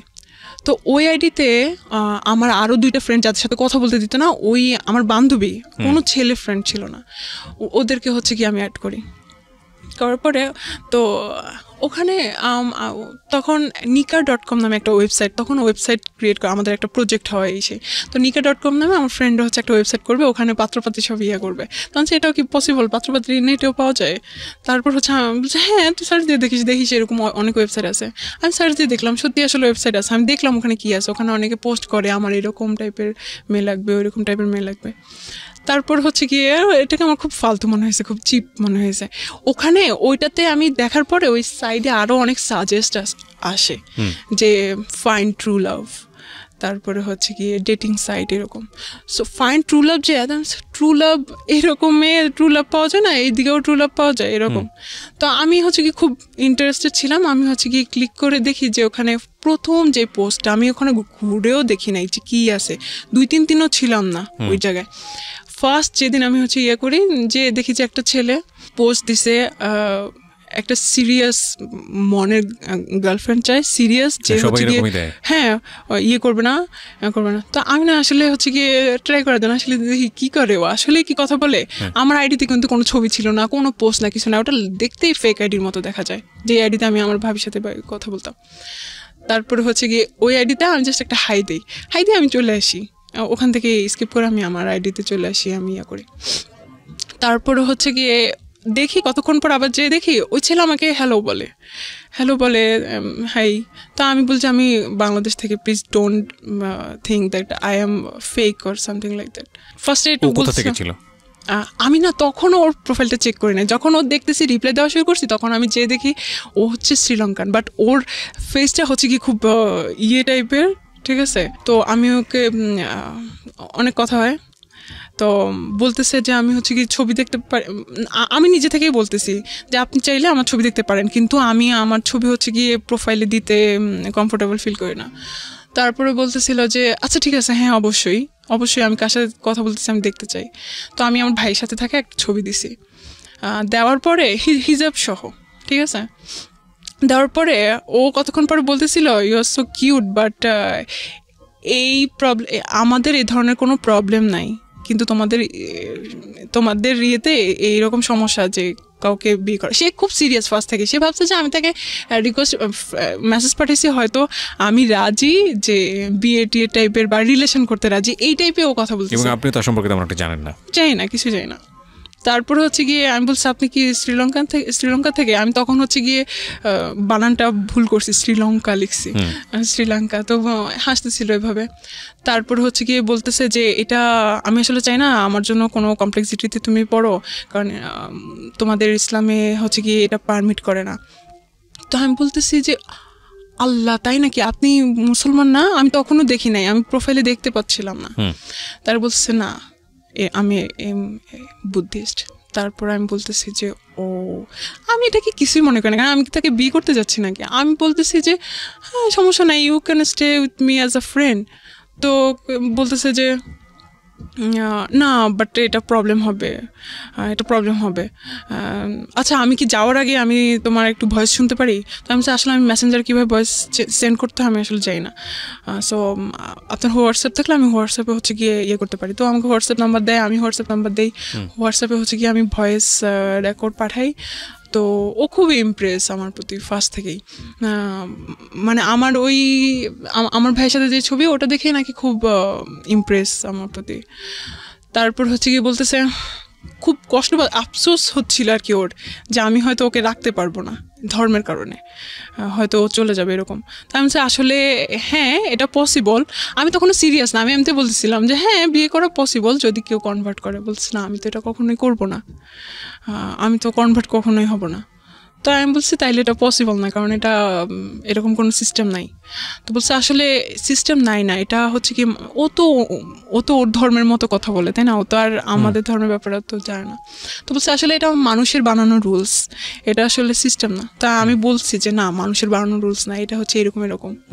তো বলছে যাই হোক আমি মনে করি যে ধর্মের কারণে ভালোবাসা করা এটা ঠিক না, হ্যান ত্যান। ওর মতো করে লজিক দিচ্ছিল। সেদিন হচ্ছে কি আমরা এরকম মানে কথা কাটাকাটি করতেছি সাইলেন্টলি, মানে সেরকম ফাইটিং না। একটা জিনিস খেয়াল রাখবেন এখানে, একটা বিষয় যে এলডিআর যেটাকে বলে লং ডিস্টেন্স রিলেশনশিপের ফিলিংসটা আরও অনেক বেশি দ্রুত দৌড়ায়। মানে দ্রুত দৌড়ায় বলছি আমি যেটা বোঝাচ্ছি যে আসলে একটা মানুষ পাশাপাশি আছে, তাকে দেখে ভালো লাগা, তাকে দেখে জীবনে নেয়া, এটার জন্য প্রচুর ইকুয়েশনের সময় হয়, এবং তারপরে কোনো একটা গুণ দেখে হয়তো তার প্রতি মানুষ ইমপ্রেস হয়। কিন্তু লং ডিস্টেন্স রিলেশনশিপে যেহেতু দেখা না দেখা, কাছে পাওয়া, এরকম অনেক বড় একটা দূরত্ব থাকে, তখন অদ্ভুতভাবেই সাইকোলজি নিয়ে যারা পড়াশোনা করেন তারা এই বিষয়গুলোকে খুব সুন্দর করে ব্যাখ্যা করতে পারবেন। বাট আমার কাছে যেটা মনে হয় যে আপনার কাউকে ভালো লাগার জন্য আপনার ভেতরে যেই সব ফিলিংস থাকা প্রয়োজন, সেই ফিলিংসগুলো নিয়ে যেই মানুষটার অবয়ব আপনার মধ্যে তৈরি হওয়া প্রয়োজন, লং ডিস্টেন্স রিলেশনশিপে এই জিনিসটা খুব দ্রুত হয়। অর্থাৎ আপনার মধ্যে মনে হতে শুরু করে যে না এই মানুষটা বোধহয় সব কিছু, আমি যেটা চাই সেই সব গুণের অধিকারী। এবং আমার মনে হয় যে মেয়ের ক্ষেত্রে সেটাও হয়েছে। জি, তারপরে কি হলো? তারপরে ভাই ও কোনোভাবে থাকতে রাজি না। আমি যাচ্ছি ঠিক আছে, আমার কি সমস্যা কি, আমি এখানে গেছি আমি তো দেখার জন্য, না হলে নাই। তো আমি বলতেছি যে আমি বারবার এটাই মেনশন করতেছিলাম যে আপনি ফ্রেন্ড হিসেবে থাকতে পারেন, আমার কোনো সমস্যা নেই। হ্যাঁ আমার অনেক হিন্দু ফ্রেন্ড আছে, ইভেন আমার সমস্যা নাই, অন্য ধর্মের ফ্রেন্ড থাকতেই পারে। সে বারবারই এটাই বলতেছিল যে না আমি তোমাকে কোনো কমপ্লেক্সিটিতে ফালাতে চাই না, বিকজ সে নাকি মানে 5 বছর পরে কিছু একটা ফিল করতেছিল যে এই ফিলিংসটা সে কখনোই পায় নাই, মানে আপনাকে দেখে। তারপর আমি জাস্ট ওকে একটা ভয়েস মেসেজ পাঠাই, সে আমাকে বলছে যে তোমার কি মনে হয়, তুমি কি এরকম কিছু ফিল করতে পারতেছো বা তোমার কি মনে হয়? তাই আমি বলছি আমি জানি না, বাট আমি চাই, আমি আপনাকে যেতে দিতে চাই না, আপনি আমার সাথে ফ্রেন্ড হিসেবে থাকতে পারেন। একটু আমি জাস্ট ভয়েস মেসেজ পাঠিয়েছিলাম। তো ও এইটাকে এত পছন্দ করে এখন পর্যন্ত, বলতে তুমি কতটা অনেস্ট ছিলা, মানে চাওয়া মাত্রই দিয়ে দিয়েছো। হ্যাঁ, যে যাইতে দিতে চায় না বা এরকম। ওটার পর থেকে নাকি ও আরো বেশি ফল করে। তারপরে হচ্ছে গিয়ে বলতেছে প্লিজ, নাকি ও বাংলা জানে না? না বাংলা জানে না, হিন্দি জানে, ইংলিশ জানে এরকম। তো বলতেছে যে আচ্ছা please let's make a plan, কিভাবে আমরা হচ্ছে কি একসাথে হতে পারবেন। কারণ আরেকটা ভয়ানক রকমের ঘটনা যেটা ওর জীবনে ঘটেছে, আমি জানি না এটা রেজাল্ট কি, বাট আমাদের জায়গা থেকে এটা ভয়ানকই মনে হবে। ঠিক আছে, আমরা সেদিকে আগাতে চাই। জি বলেন। তারপর হচ্ছে কি একটা প্ল্যান মেক করা শুরু করছে। ইভেন এটা বলে যে আমার মনে হয় তোমার বাবা আমাকে পছন্দ করবে। তারপর নিজে থেকে সে নিজের দিতেছিল, সে কি করে না করে। সে সফটওয়্যার ইঞ্জিনিয়ারিংয়ে পড়াশোনা করছে, সে এখন এই চাকরি করে, খুব ভালো বেতন। ভাই আমি এগুলো শুনতে চাচ্ছি না, এগুলো তো সে এখানে এসে কেন পাত্রী খুঁজছে? এত ভালো সেখানে এসে কেন পাত্রী খুঁজছে? সেও কি কিউরিওসিটির জায়গা থেকে এখানে এসছে নাকি আপনার মতোই জাস্ট? আমি এটা আজ পর্যন্ত জানি না, জানা উচিত। এগুলো ভুল, এগুলো বড় রকমের ভুল। আমি অবশ্যই জানবো। তারপর হচ্ছে গিয়ে ও বলতেছে আচ্ছা ঠিক আছে, আমার বাংলাদেশি ফ্রেন্ড আছে, তুমি চাইলে কিন্তু আমি তোমার বাবার কাছে প্রস্তাব পাঠাতে পারি, এবং সে আমার বাবা মার সাথে কথা বলতে পারে। একদম এইভাবে সিরিয়াস সে। তখন সে ভাই আল্লাহর রাস্তায় মাপ চাই, আমার বাবার কাছে পাঠাতে চাই না, উল্টা আমাকে ফোর্স করে বিয়ে দিয়ে দিবে, তোমার জন্য আমার পড়াশোনা বাদ হয়ে যাবে। বলতেছে তাহলে কি করা যায়? আমার মনে হয় তোমার বাবা আস্তে আস্তে একদিনের কথোপকথনই একদিনে সুপার ফাস্ট। হ্যাঁ, আমি বলতেছি যে আদারওয়াইজ তো আমরা হয়ে যাবো, তাই না, ডিসকানেক্ট হয়ে যাবো। আচ্ছা ঠিক আছে ভাই, তুমি তোমার মতো থাকো, আমি আমার মতো থাকি। এই জন্য ও এটা এতটুকু পর্যন্ত কেন ডিসকানেক্ট হবেন? আপনার হোয়াটসঅ্যাপ ইউজ করতে পারতো, মানে আপনার সেটা মানে আপনাকে হোয়াটসঅ্যাপে কানেক্ট করতে পারতো বা অন্যান্য মাধ্যমে সে আসতে পারতো। হ্যাঁ, কিন্তু একটা মানুষ যখন বলবে যে আচ্ছা ঠিক আছে আমি তোমাকে আর ডিস্টার্ব করবো না, আচ্ছা ঠিক আছে ওকে বাই, দেন তারপরে ও আসবে কিভাবে? ঘটনা যেটা ঘটেছে যে উনি হচ্ছেন বুদ্ধিস্ট আর আমাদের এই বোনটি হচ্ছে মুসলমান। সো প্রথম বাধাটাই ছিল হচ্ছে ধর্ম, এবং এই বাধা এবং আমরা স্টে করবো কিনা দুটো জিনিস একসাথে মুভ করেছে। তো সম্পর্ক হওয়ার ক্ষেত্রে যদি প্রথম থেকেই বাধা থাকে সেই সম্পর্কটা খুব তীব্রতর হয়, এবং এটা ওদের ক্ষেত্রেও হয়েছে। প্রথম দিনই দেখছে থাকবো না, আসলে জয়ী হবে কি থাকবো না। হ্যাঁ, তখন দেখা গেছে যে না, এই বললাম না যে ফুল অফ ইমোশন। হ্যাঁ, তারপরে হচ্ছে কি আমি আসলে এত কমপ্লেক্সিটির মধ্যে জড়াইতেই চাইছিলাম না, কারণ ভাই একটা জিনিস থেকেও করতে আমার ওই রিলেশনের সাথে এই সম্পর্কে যাওয়ার যে পসিবিলিটি ক্রিয়েট হচ্ছে সেটার গ্যাপ কতখানি? মানে আগের রিলেশনটা ব্রেকআপ হয়েছে কত আগে? ওটা তো অনেকবার না, লাস্ট ব্রেকআপটা হয়েছে কত? লাস্ট হচ্ছে গিয়ে 2017 সালের। মানে গ্যাপ কতটুকু? বয়সের সময়ের গ্যাপ বলতে চাচ্ছি। সময়ের গ্যাপ হচ্ছে 7-8 মাস, 6 মাস। তার মানে আপনার মনের ভিতর থেকে কিছুটা হলেও 6 মাস না, সরি কতদিন? 1 বছর হয়ে গেল। তো আপনার এই জায়গাটা থেকে নিজেকে সামলে ওঠার কথা। যেটা হয় যে আমাদের ক্ষেত্রে যেটা হয় যে আমরা অনেক সময় দেখি যে একটা রিলেশনশিপে স্যাটিসফাইড না, ধাম করে সে আরেকটা জায়গায় সুইচ করে ফেলেছে হ্যাপি হওয়ার জন্য। হ্যাঁ, সেটা একটা অন্য হিসাব। কিন্তু আপনি তো একটা গ্যাপ পেয়েছেন, তার মানে নিজেকে তো ঠিক করে ফেলার কথা। হ্যাঁ, আমার ওর জন্য কোনো কষ্টই হচ্ছিল না, কোনো কষ্ট হচ্ছিল না, কিন্তু আমি ওই ঘটনাগুলো তো ভুলতেছিলাম না যে আমি আর ঝামেলাতে জড়াতে চাইছি। তারপর কি করলেন? ও বলছিল আচ্ছা ঠিক আছে তাহলে, হ্যাঁ যেহেতু একটা মুসলিম কান্ট্রি, এটা তো অনেক বাধা থাকতে পারে, অনেক সমস্যা হতে পারে। ইন্ডিয়া এরকম করে কি মেরে ফেলে, ইন্ডিয়া এই ধরনের প্রবলেম। আপনাদের কথোপকথন? হ্যাঁ, আমরা এগুলো বলছি। তো এরকম অনেক ঘটনা আছে। তারপর হচ্ছে কি বলতেছে আচ্ছা তাহলে কি করা যায়, তাহলে তোমার কি এরকম কোনো প্ল্যান আছে বাইরে যেয়ে তুমি পড়াশোনা করবে? আমি হ্যাঁ এটা তো আমার আগে থেকে প্ল্যান আছে। তো বলছে হ্যাঁ এটা খুব ভালো বুদ্ধি, তাহলে হচ্ছে কি আমরা তুমি পড়াশোনার জন্য বাইরে যাবা, দেন আমরা ওখানে মিট করবো। আমি বলছি ভাই এখনও তো অনেক দেরি, ওটা বলছে সমস্যা নেই আমি অপেক্ষা করব। তারপরে হচ্ছে গিয়ে আমি বলছি আচ্ছা ঠিক আছে দেখা যাক। তারপরে কথাবার্তা হয়। এখানে আমি ওকে বোঝানোর চেষ্টা করি যে আমাদের ইসলামটা অনেক সুন্দর, এটা অনেক পিসফুল। মানে সামহাউ আপনি ওকে চিন্তা করছিলেন যে ওকে কনভার্ট করা যায় কিনা? হ্যাঁ, কারণ আমি তো অতটুকু পর্যন্ত আমার মেন্টালিটি যায়, মানে অতটুকু পর্যন্ত আমি চিন্তাই করি নাই। আর আমি তো অতক্ষণ পর্যন্ত এত সিরিয়াস ছিলাম না, এত ভালোবাসা বা আমি চাচ্ছিলাম যে একটা ছেলে আমাকে পছন্দ করে, একটা অন্য রিলিজিয়নের, আচ্ছা ঠিক আছে দেখি ও হয়তো আমাকে ভালোবাসে। আপনাকে মানে আমি বুঝলাম না, একদিনের মধ্যে আপনাকে পছন্দ করে ফেলেছে? হ্যাঁ, এবং সে বিয়ে শাদী করার জন্য রাজি? হ্যাঁ। তো ও জানতো না ওর ধর্মের সঙ্গে আপনি যান না, ক্লাস করেন? বলতেছে ওদের কোনো সমস্যা নাই, ওদের এই ধরনের কোনো প্রবলেম নাই। এটা ওর কথা ছিল? হ্যাঁ, ওর ফ্যামিলিতে এই ধরনের কোনো প্রবলেম নাই। ভাইয়া একদিন হচ্ছে গিয়ে আমি একদম ডিসিশন নিয়েই ফেলি যে আমি এই ঝামেলায় জড়াবো না, এখানেই আমাদের স্টপ করা উচিত। আমি ওকে এভাবে ডিরেক্টলি বলি যে উই শুড স্টপ হিয়ার।